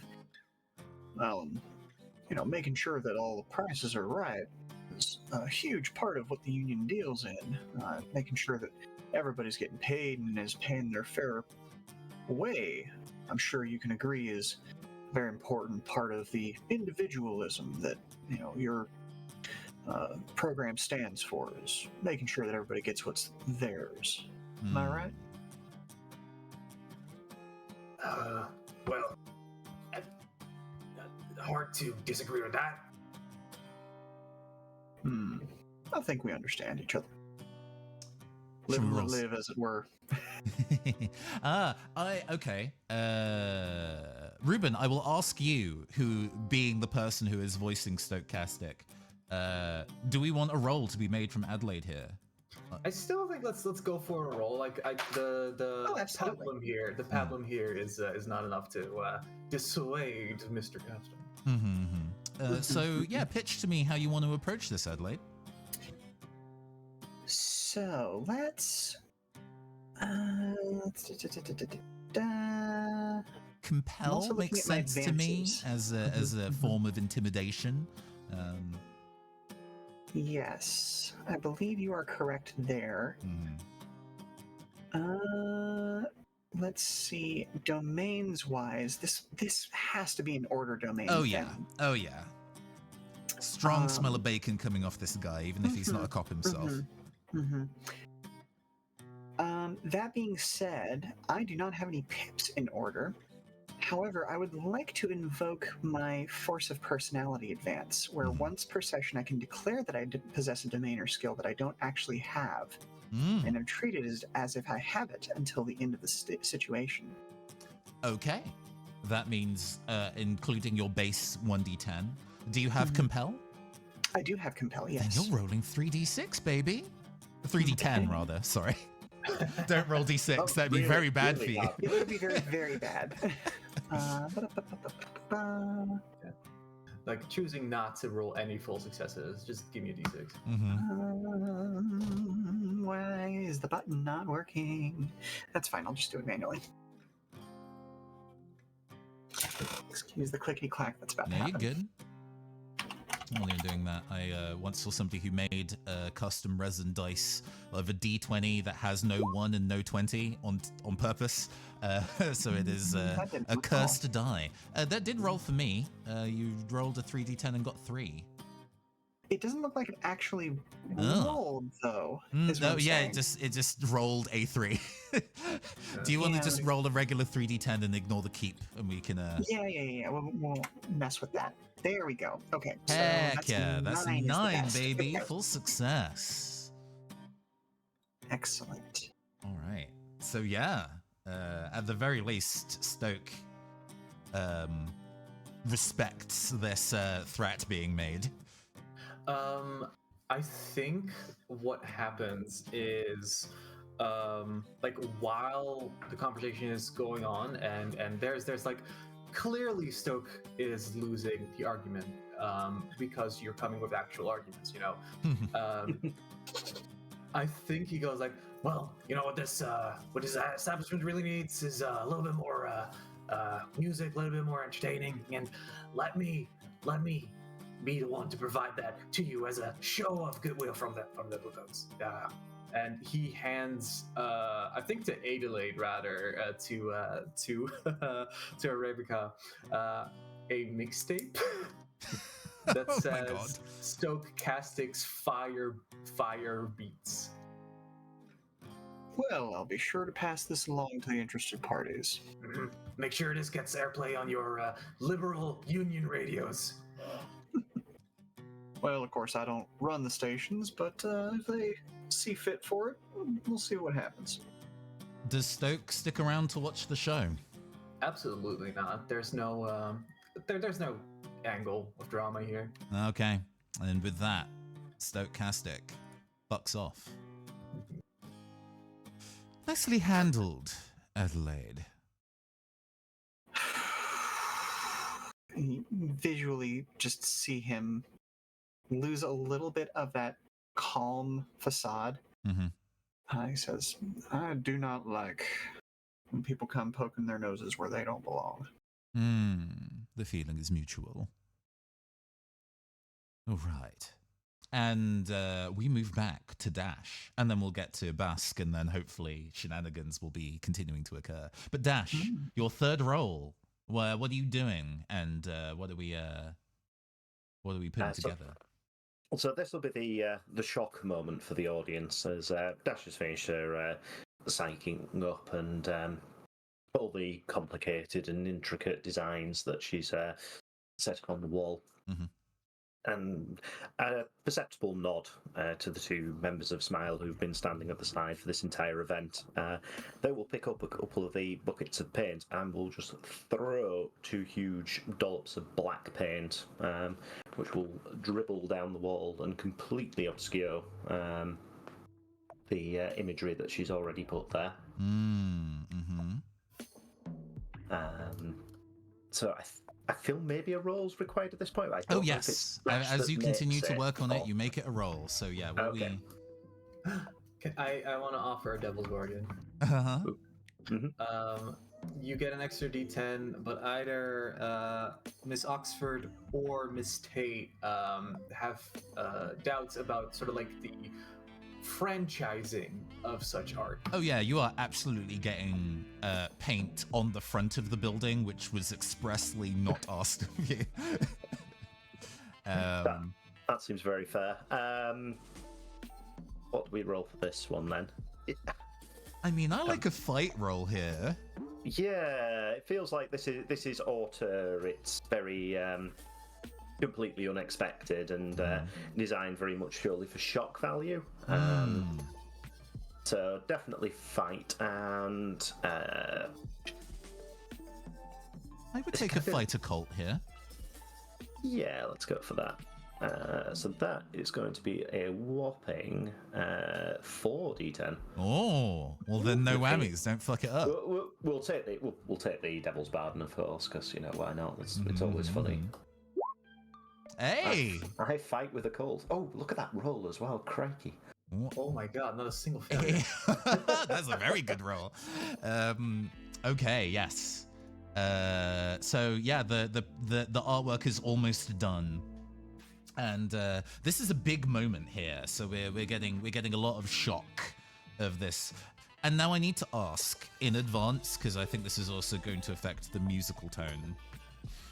Is this performance Electrovox magic or ocean magic? This is going to be very deep ocean magic. Yeah, the audience goes fucking nuts at this.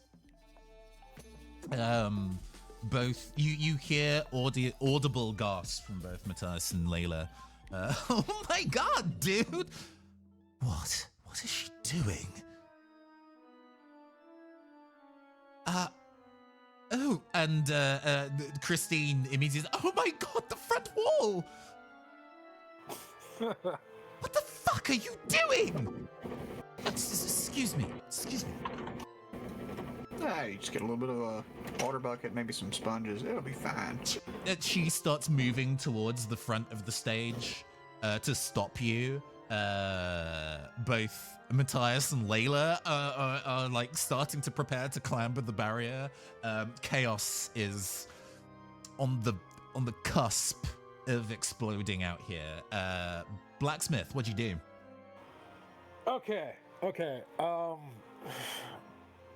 I'm gonna have Henley deal with the fans. Mm-hmm. So for Matthias and Layla, I'm gonna have him hold them at bay.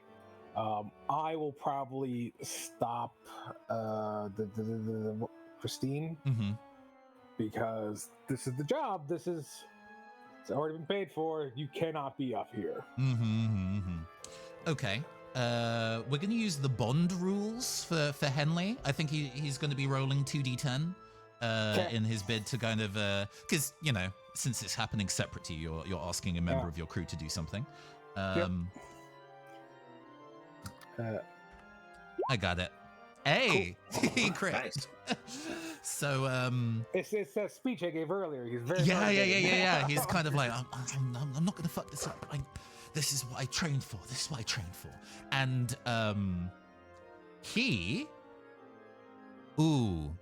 yes, I like this. He mutters something under his breath and whips a hand forward and says, "Stop." And from his sleeve, multiple vines emerge from the sleeve of his coat, which form a barrier to the other side of the wall. It like ensnares itself in the brickwork and is thick with vines and thorns. That was just ocean magic this guy cast. Meanwhile, it's very effective. They do not get past the thorn barrier. Christine, on the other hand, you step in front of. Get out of my way. She's ruining everything. So I'm going to use... I will also try to use the same thing, just without the ocean magic. Which I believe will be a compel. Compel high society, maybe? I guess, like... You can take it, if you want to pitch a different approach, you absolutely can. I'm mulling over how I could bullshit something else. Hold on. Hey, that's Blades in the Dark, baby. Yeah, You have resist, because you could also be like, I resist her coming here. Yeah, no, if I don't. I compel is something I have a pip in.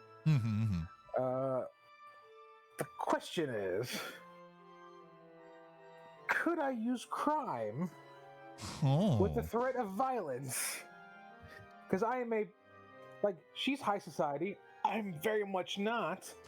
This will have a very specific consequence, but you may do that. Yeah, screw it. Let's go for it. Let's find out. Okay. Hey, you can't find out unless you fuck around first. Exactly. So you get your base 1d10, the pip from compel, and the pip from crime.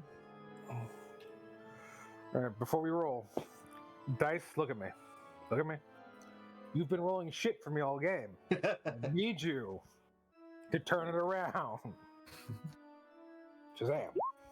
Hey, with the crit. Okay. You have ocean magic users as part of your operation?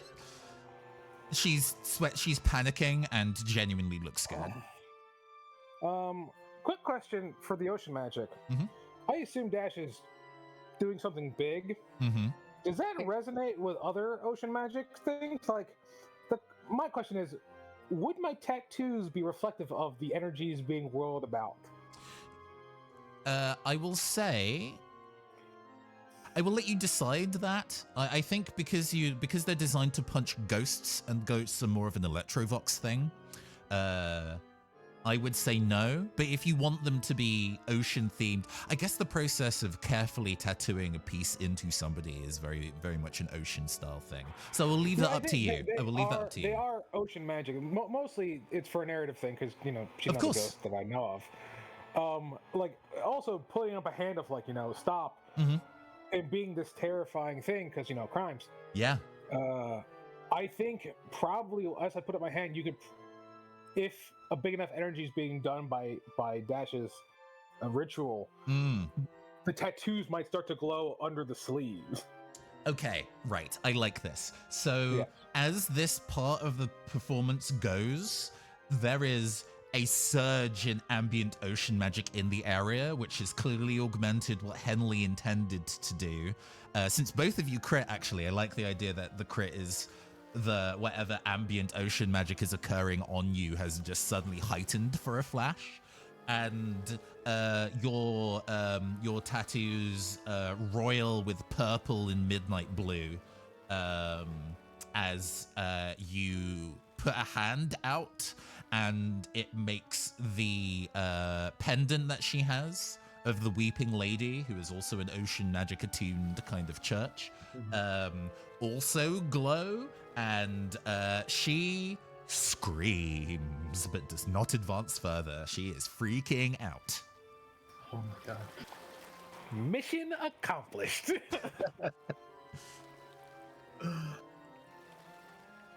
Very good. Isn't she our Corey? Yes.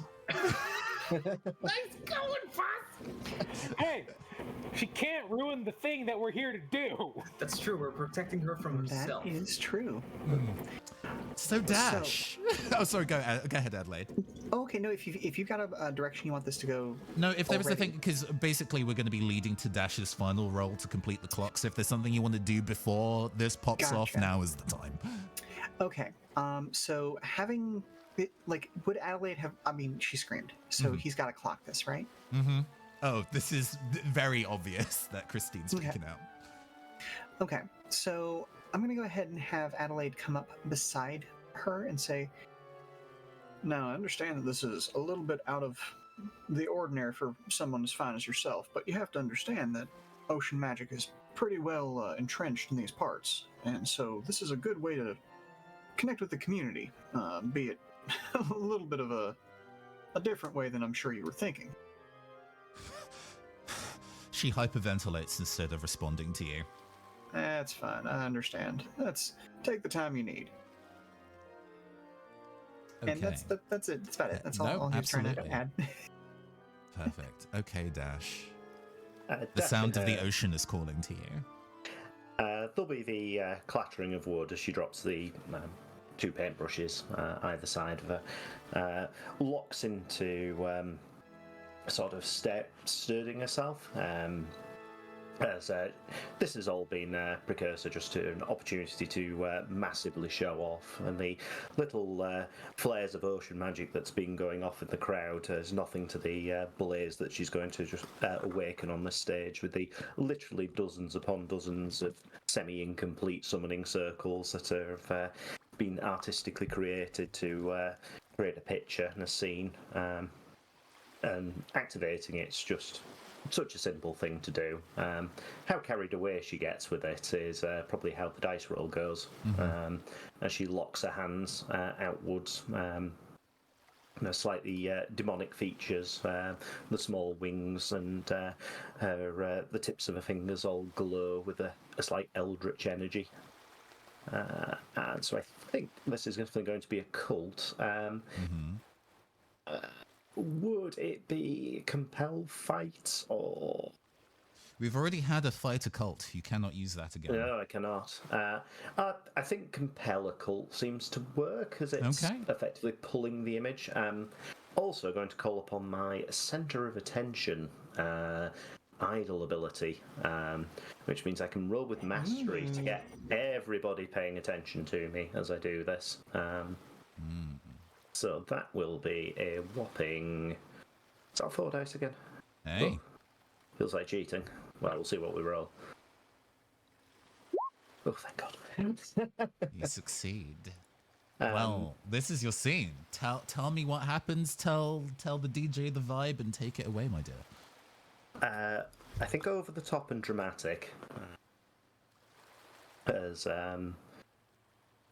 Dashan's lock in the air, and she almost gives like if you imagined a dock worker pulling a rope which is dragging a huge ship into shore. As she pulls her hands back and images burn across the blackened wall.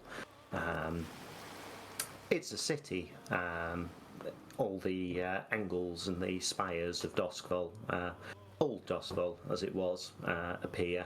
And it's calm for a moment. But then the sky changes, turning a dark and muddy purple colour. Eyes open up in the sky, black and gold, dripping auric fire onto the city, and it blazes in red fire. There's a rum in the air of the ocean magic that you feel in your chest rather than actually hear, as it's a note far too low. And there's a moment of silence as it dies away, and the glowing subsides. The entirety of the blackened paint just completely gone, and then this image of Doskvol in its most tumultuous time of its entire history, and the birth of the Void Sea. Perfect. Radiant. You're meeting up to your standards, Dishonored. You feel a shift just both in the air and in the wider sense. Doskvol is a city of clashing ideals, of fashion, of politics, of tastes in food and art and music, and, as of late, in magic. There is a balance. Both the general opinion of magic in Doskvol, but also the strength of that magic. After all, magic is powered by belief in one way or another. And you feel the world shift towards ocean magic significantly. We do not have a visual representation of this shift for this session, unfortunately, but going forward, there'll be a visual indicator on the balance of magic within Doskvol, and we'll be seeing the changes you make directly impact how this city will grow and change.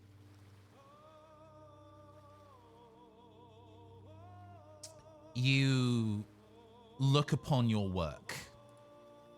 You're back to the audience. It went off without a hitch. The practice is working. People are falling in love with you. And you are roused from your feelings of looking at a completed piece with a hand on your shoulder.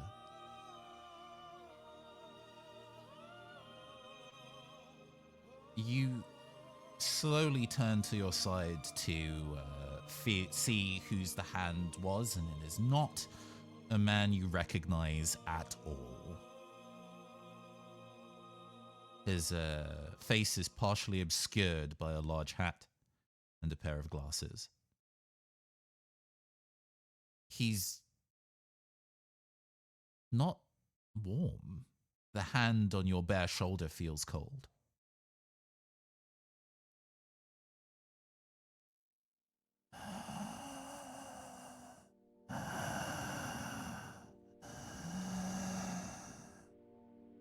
The sound of air moving in and out of this figure, like the tide moving in and out of the shore. What do you do? Lock eyes with him and then glance behind, somewhat shocked that someone's made it onto stage without getting waylaid by the security. Mm-hmm. And then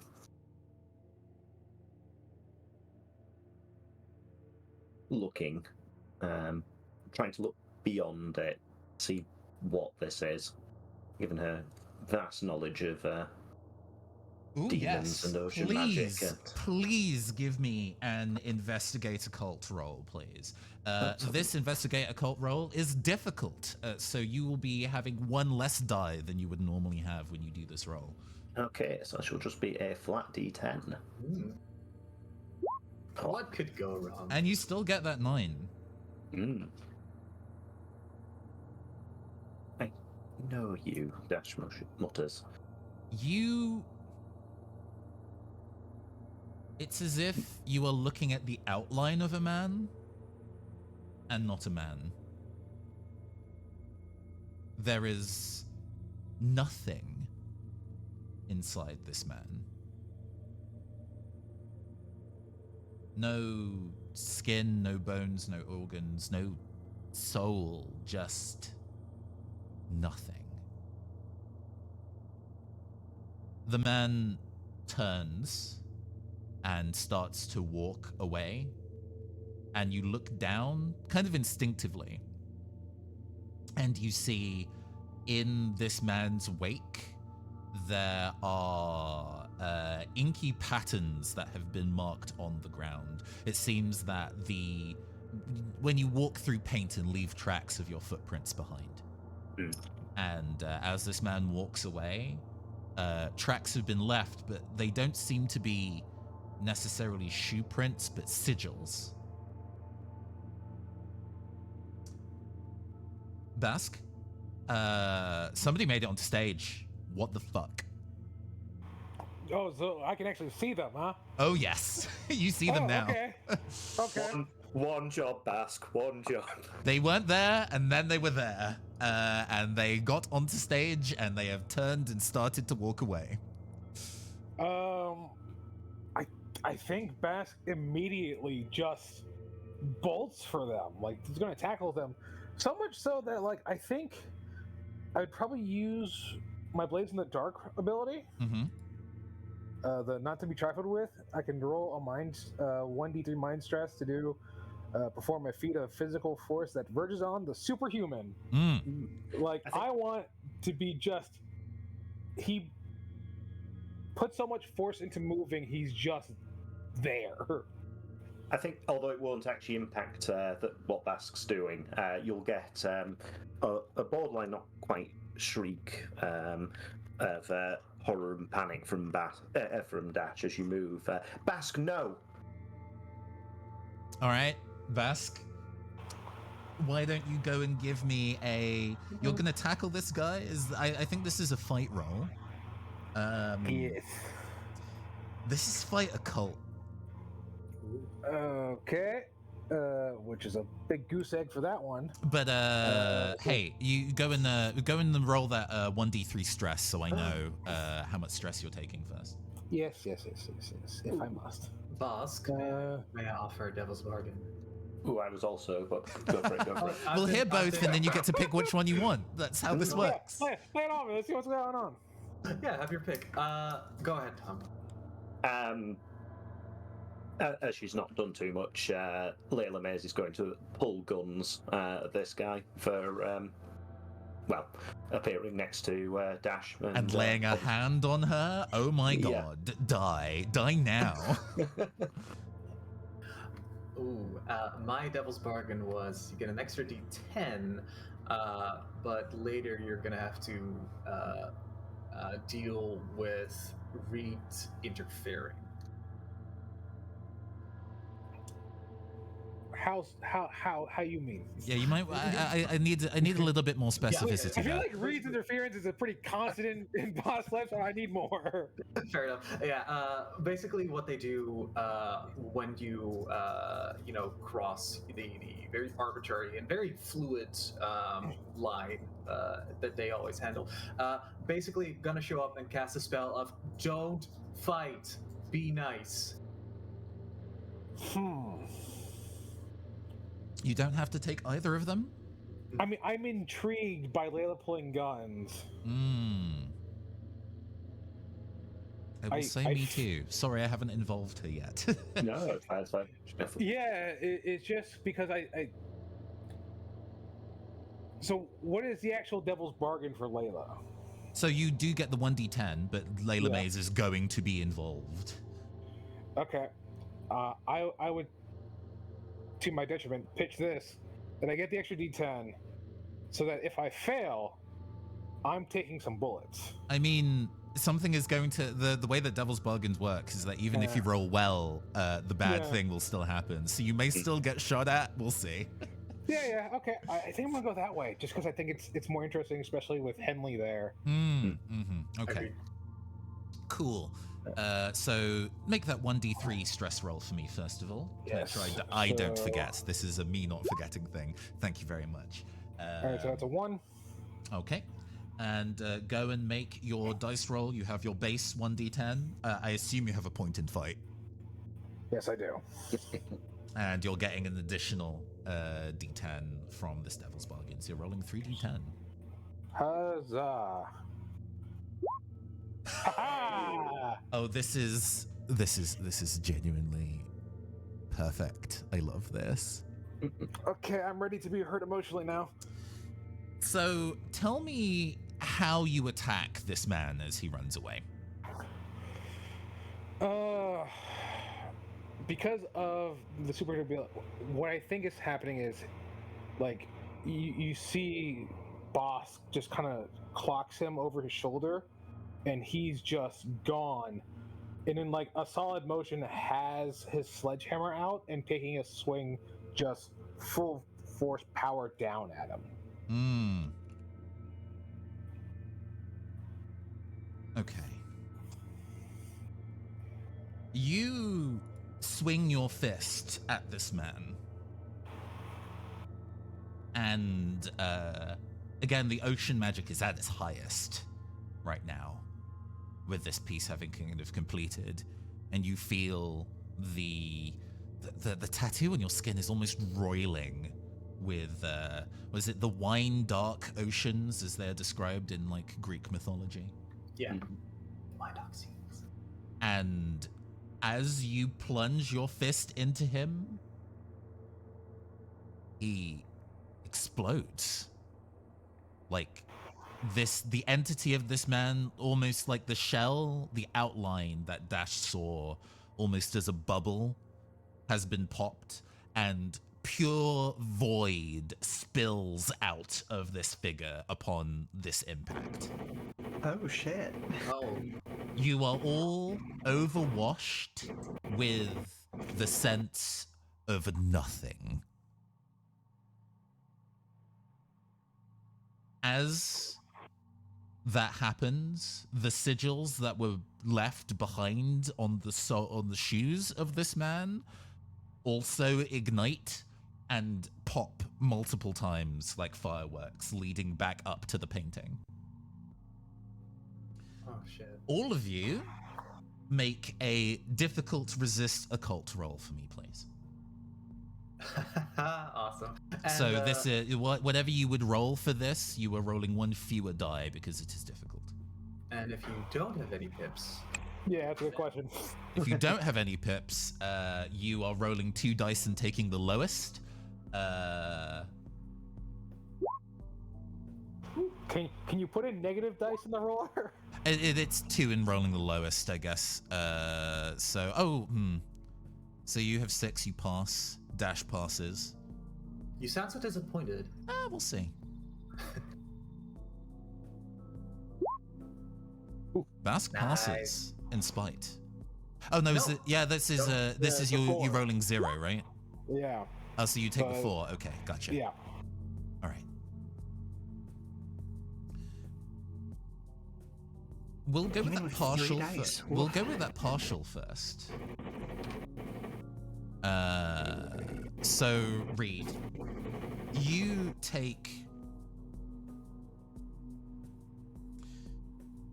Yeah, this is a 1d8. Okay. I'm already at 3 stress. Good. Give me a second to decide what resistance this is against. Oh no, this is straightforward. This is a 1d8 mind roll. Oh, wonderful. I got 3 of that.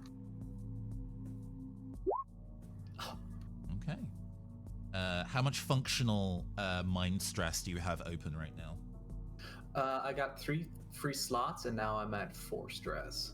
Okay, so this is still. I still do a fallout roll for this because you were at functional stress. You are safe from taking fallout. Am I though? I got 4 stress. Oh, you. Sorry. So those 3 slots have all been taken up, and you are at 4 functional stress. Just to double check. Yes. Okay. Current stress. Okay. Cool. We'll plug a pin in that for now. Bask with your 4. This is a 1d10 Okay. mind stress. All right. So I have the mind stress from my. It compounds on top of that, yes. So this is adding to that. So I mean, we've got the 1 free slot, so those can just cancel each other out. This will just be the 1. Yeah. D10 then. So make that 1d10 roll first, and we'll see how much functional stress you've got. Hey, not bad. So subtracting the total amount of stress you've got from the kind of like resistance slots, how much functional stress do you have in total across all your things? I think it's still 2, right? Because it was 1 from the feet, then the 2 I just rolled. And I have the 1 free slot in mind. It is mind, right? Yes. Yeah, so it's still 2. So, Okay. Yeah. We'll do Not as another. bad as I thought it'd be. Neither of you suffer fallout, but both of you are blasted with the concept of nothing. All of your senses shut off. Even your sense of time. You are unsure how long you are placed within this space, this anti-feeling.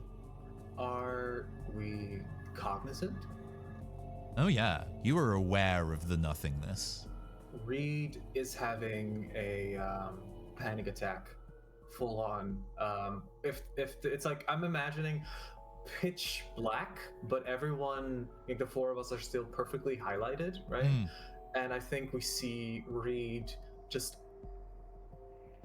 collapsing, just having a complete nervous breakdown as nothing, not even, the presence of the Weeping Lady or the comfort of dichotomy and categorization that brings. There's just nothing, and that is too much. Bask, in the nothingness. Yes, go ahead. No. Me as the player and the character, I'm not sure how he would react to this. Please go on. I think you are a person of habits. You do specific things to kind of null other feelings you would have. There are a reason why people drink heavily, and sometimes it's to shut things out. And there are no barriers now to stop any intrusive thought from entering your mind. You are full and open to every negative, pointless, distracting thought you have ever had, and you are unsure when that will stop. So imagining, got it.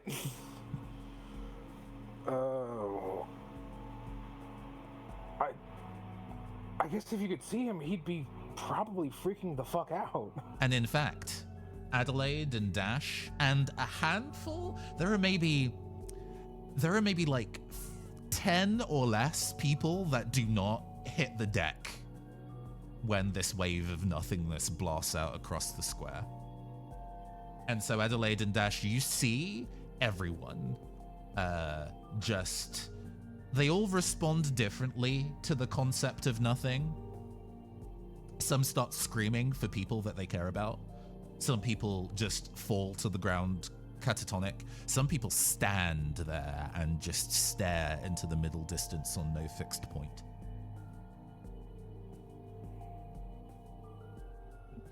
Dash will slowly lower her hands down, having almost anticipated something like this was about to happen as she screamed at Bask, and there's some odd, intricate thing with her fingers, who attempt to ward it off. will immediately look to one of the ladies who looks like he managed to weather the effect. We're going to have to help them. It should pass soon. It was. Yep. We'll take care of this. And I think that even though Adelaide has weathered the effect, the coat that he wears has those sort of pass-through pockets in it, like most trench coats do, so that you can get to things that are in your trouser pockets, even though you have not actually taken off your coat. And I think what you don't necessarily see is that he has one of his hands fully gripped around the pickaxe that he has secreted away. This is something that he's not necessarily this specifically dealt with, but being in pitch blackness is something he has experienced before in a mining situation that did not go over well. So he is fairly energized when Dash says that it's going to be up to us to help people out. Yeah. All right, what do we do? And in fact, I would like a roll from each of you as you decide how to best resolve the situation. Layla is actually cognizant still. She kept her cool, although her eyes are wide and flitting around wildly. She has both Electrovox pistols drawn, and she is desperately looking for a target.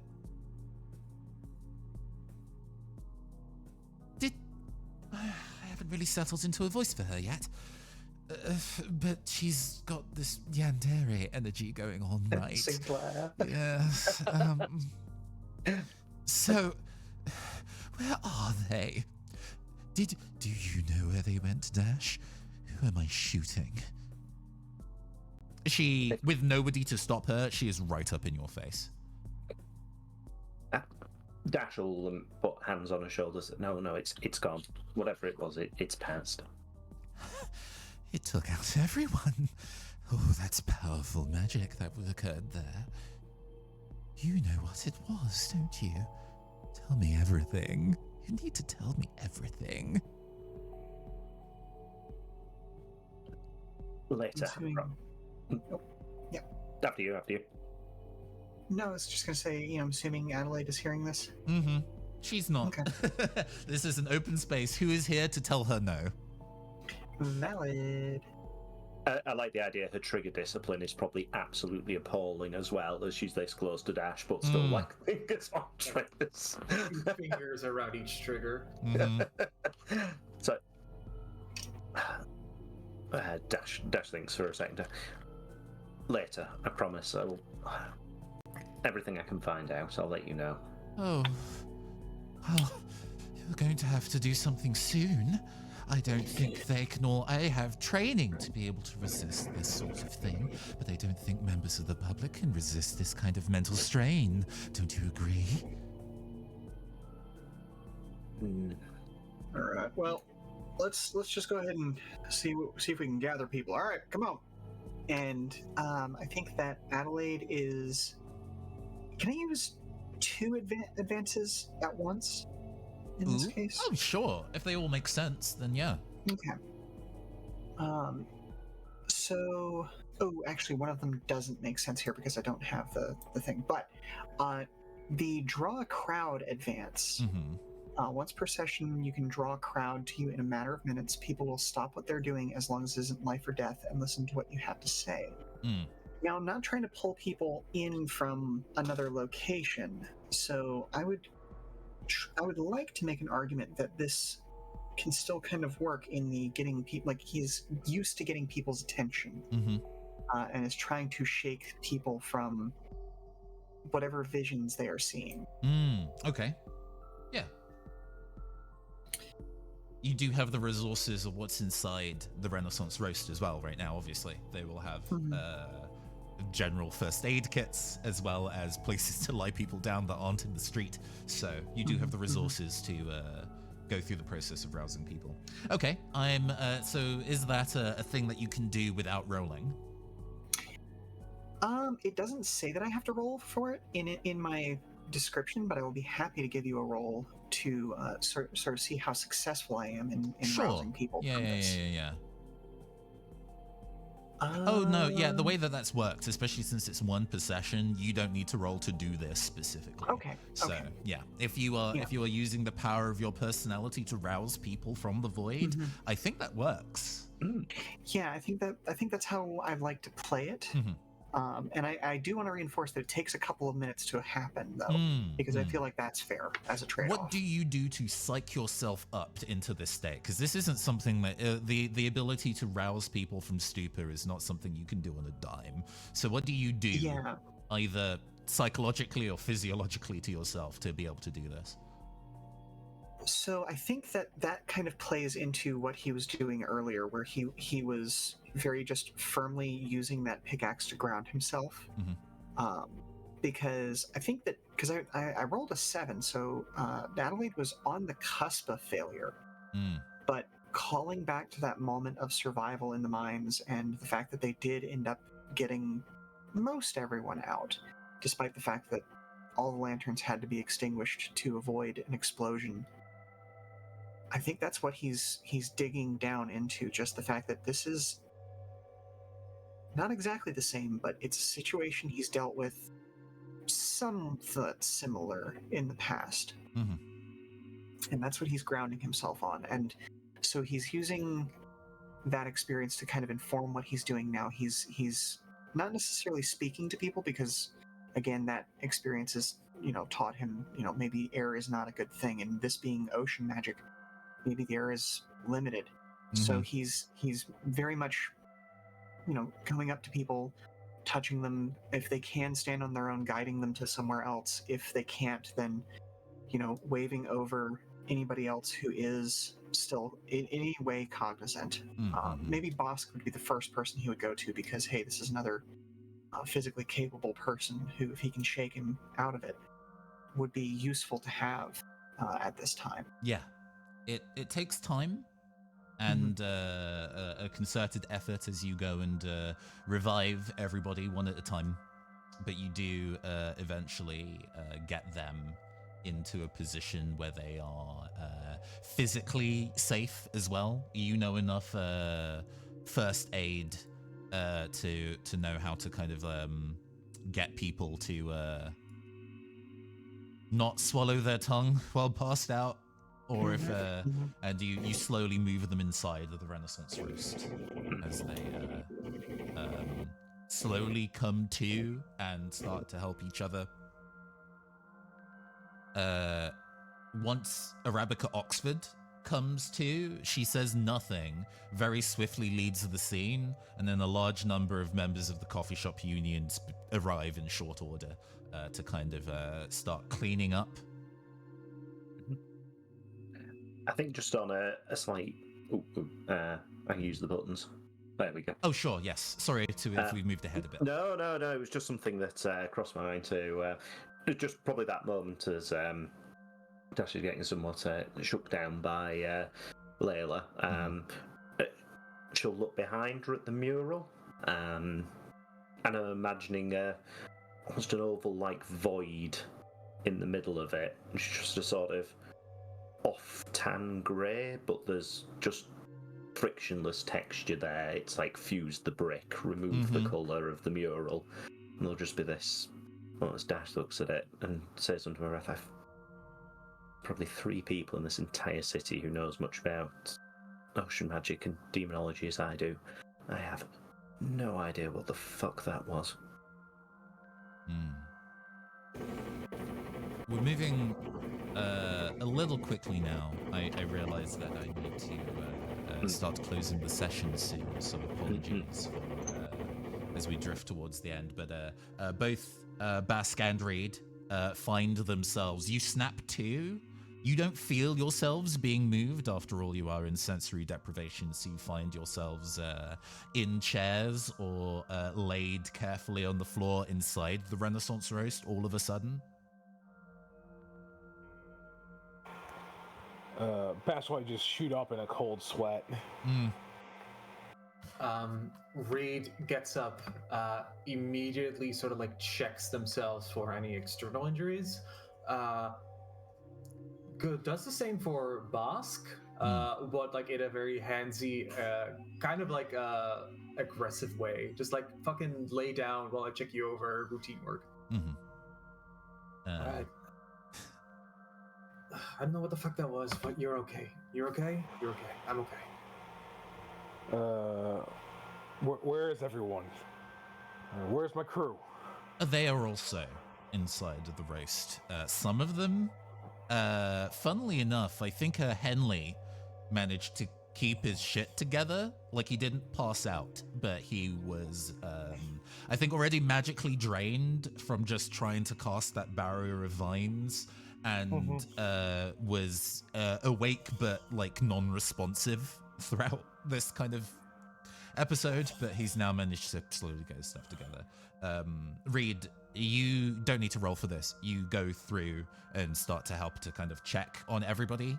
There are some people that once they entered the void started panicking and thrashing, and as a result they have some injuries from just, been thrashing against bare stone for a while until somebody kind of came to put them somewhere safe. And you managed to patch people up. Arabica is not there, and Christine Tate does not speak to any of you. I think that makes sense. And I don't think Adelaide's going to push it. before long, you find yourselves back on the tram, heading back to the golden hour.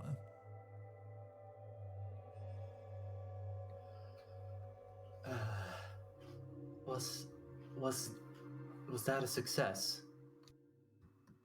Did we do it? It depends on what you're trying to do. I certainly don't think that, well, I mean, it was successful right up until the, what the hell was that? I think we need to ask Dash that, don't we? I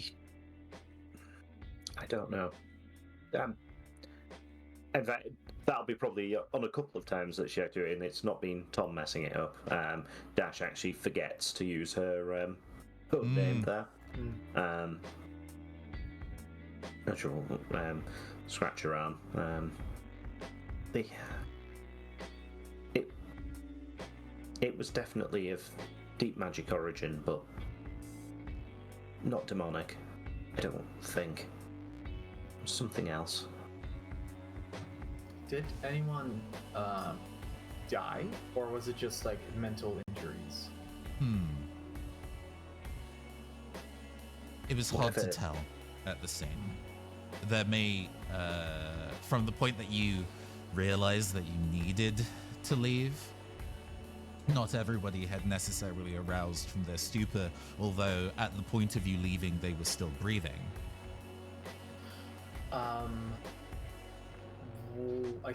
Okay. Reed stands up and growls, "You don't know? You don't know?" And he steps from sort of like he's like they're already in a wagon over because they kept like standing up and offering their seats for people. So they're kind of like from the background moving forward. "You don't know?"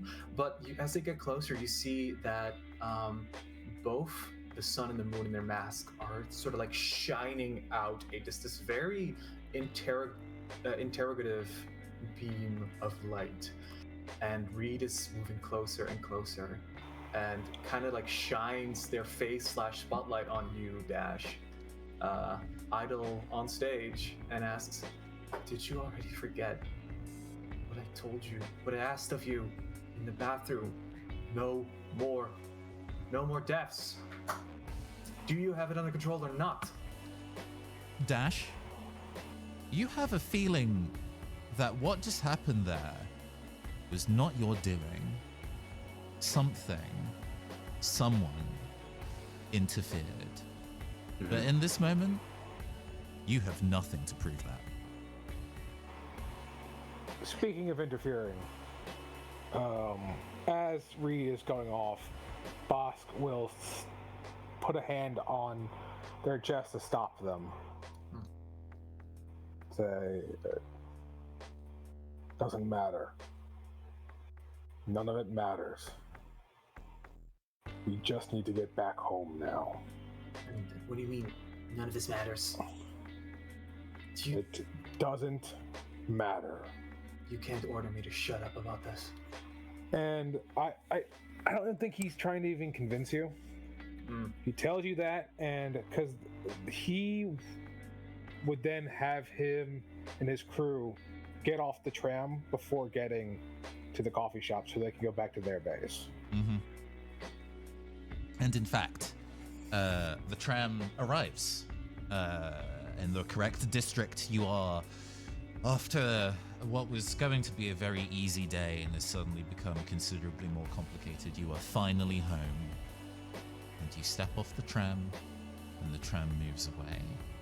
The camera stays within the tram, though. There was a man reading on the train, a large newspaper obscuring his face.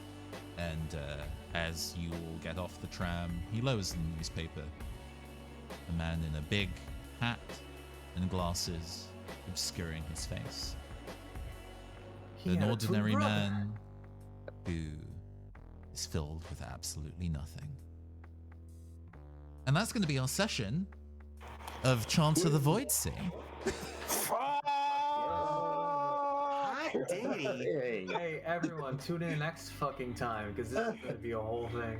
I wasn't expecting G-Man motherfuckery messing up my rolls after all that. Oh, this has gone really well. Yeah. I hope everybody thought that was cool. I hope everybody had a good time. Yeah, shit. This has been the thing that's been knocking around in my head for literally months, and I'm so glad it's now finally out and in the world. Yeah. Okay. We're gonna whip round the table and go and do some motherfucking comments and kudos. Because y'all are amazing, and you need to big each other up about all the cool shit you did. So please do. Anybody feel free to go first and highlight a cool thing that I'll people go first. did. Go for it. First, I love being able to bring forth the antagonistic relationship between Bask and Reed. We had talked about that, and I think it really came through here. I thought that was fun. Also, Dash in the mirror in the bathroom, I thought was a really great scene. Thank you. Again, I thought the various character interactions were amazing. I did like Adelaide's good referencing to past trauma, I guess. The clutching onto the pickaxe and then the darkness of the mines. It was just like, although it was quite a little moment, it was a very powerful one. I enjoyed that. That was, that tracked very well. Yeah, I'm glad you enjoyed it. I also have a kudos for Sheila in that regard, because there was a little moment when Adelaide was having this confrontation with Tate, and you added this little class element to ocean magic. It's like the neighborhood here uses ocean magic, and I thought that was such a good angle that really made it for, like, instead of Electrovox versus ocean, made it like, no, actually we're talking about like neighborhoods, we're talking about, real shit here. The balance of these magics is going to be a complicated issue on many vectors, and I'm really excited that we're all down for exploring it like that. So yeah. Also, kudos to our DJ, especially for the Dash climax. That was expertly handled, I think. Oh my goodness, yes. Aw, thank you. It was a lot of fun. And I'm so glad, big shout out to Nathan, of course, for taking the time to go over some of my pick ideas and talk things over, help refine things. I also want to give kudos. Fucking Alexa Jones' coffee cop was so goddamn funny. Brilliant. Excellent no notes. They're putting pudding in the coffee to turn the frickin' liberals poor. Excellent. Yeah, I'm proud of the line. Play this on your liberal union radios. Oh my goodness. We will probably be looking forward to a session opening next time from Stokecastic and the voice of Doskvol as the opener. So I'm glad folks enjoy the characters. We did discuss that in the past, being kind of like, oh, does this bit work with what the game is? And I'm like, political subtext is for fucking cowards. So absolutely. This character exists within this world and behaves in the terrible way that makes sense for them. So yeah. Love their design too. Hey, that was, I think I drew that for like a D&D one shot where I wanted to make what I kind of describe as the hot rat guy kind of character design, and I was like, that fits. I've made a token because I know I want to use them and I don't know what character they're going to be. I'm like, oh no, they need to be Stoke. That's perfect. In the session that I decided that. Fan favorite already, Stokecastic. Moving to just letting the credits scroll, we go and do bits and pieces. Is that everybody who's given kudos? No, I haven't gotten given. Oh, sorry, go for it. My bad. So, for one thing, I wanted to say thank you for stepping into Stoke on that note, because I feel like that gave the rest of us a good example of how we can embody those NPCs and sort of guide these scenes without being too heavy of a thumb on the weight, if that makes sense. So thank you very much for that. Yeah, I think, when we initially talked about this back in like fucking April, I'm so sad. It's taken this long to go and get this inaugural session. Good art takes a minute. That's show production for you, man. But at the time it was kind of like, oh, I want to do this balance where it's not literally like no dice, no masters, because I do actually want to engage with like game mechanics, but I really like the idea of the production being a collective thing and not in a, I don't want to do any of the work, but I want everybody to kind of have a hand in shaping the space. And I think things, even if it's just kind of like, I want this NPC to exist and I get to voice them, is one of the excellent things that we can do. And also kind of being able to kind of call forth, being like, oh, we've established some character threads now, we've just established some character traumas, and you can just be like, I want to explore that shit in this session. And then we I think I said at the top of the session, the session notes for this were publicly available to everybody, so they knew what this was about and who might be showing up, and being able to kind of set those things in motion early to kind of just get everybody in the right headspace. And I think that genuinely really worked here. How does that feel for everybody in that kind of like approach? Yeah, I loved it. Just the opportunity to be able to add to that, and with the initial world doc as well, them sort of working hand in hand to bring like extra NPCs and groups and things in. Yeah, it's hard to navigate sort of like the guest role and not over narrating, trying to keep it on the character side of things without making too many true statements about the story or the world.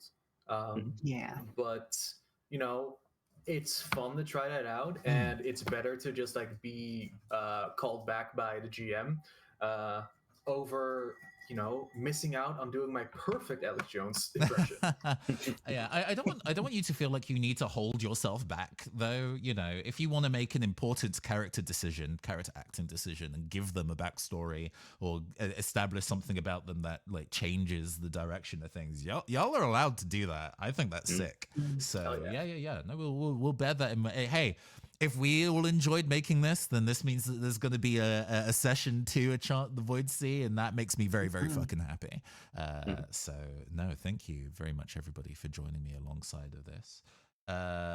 Going real quick, we're going to go just through everybody so everybody can shout themselves out. Going from the top to the bottom, please, everybody, please give a warm round of applause and all your salutations and ululations for Will Yule, our guest DJ this evening. Yeah. Thank you. Where you from? What you do? Where you at? Yes, haha. I am Will Yule. You can find me at willyule.h.io to find the cool, hot, sexy, fun games that I make for you tabletop role-playing fans out there. And yeah, check if you want to hear some of the weirder things I do with music. Search up DJ Fuckbird on SoundCloud. Do it. It's a good time. Wow. Genuinely, it's absolutely wild. We have Tom. Who isn't that for social on social media, but But you do have an Instagram now, and I did have it's the all wherewithal to make sure that the link, social link for you in the like Twitch alert is for the Instagram. I want to see all your motherfuckers follow Tom right now. Do it.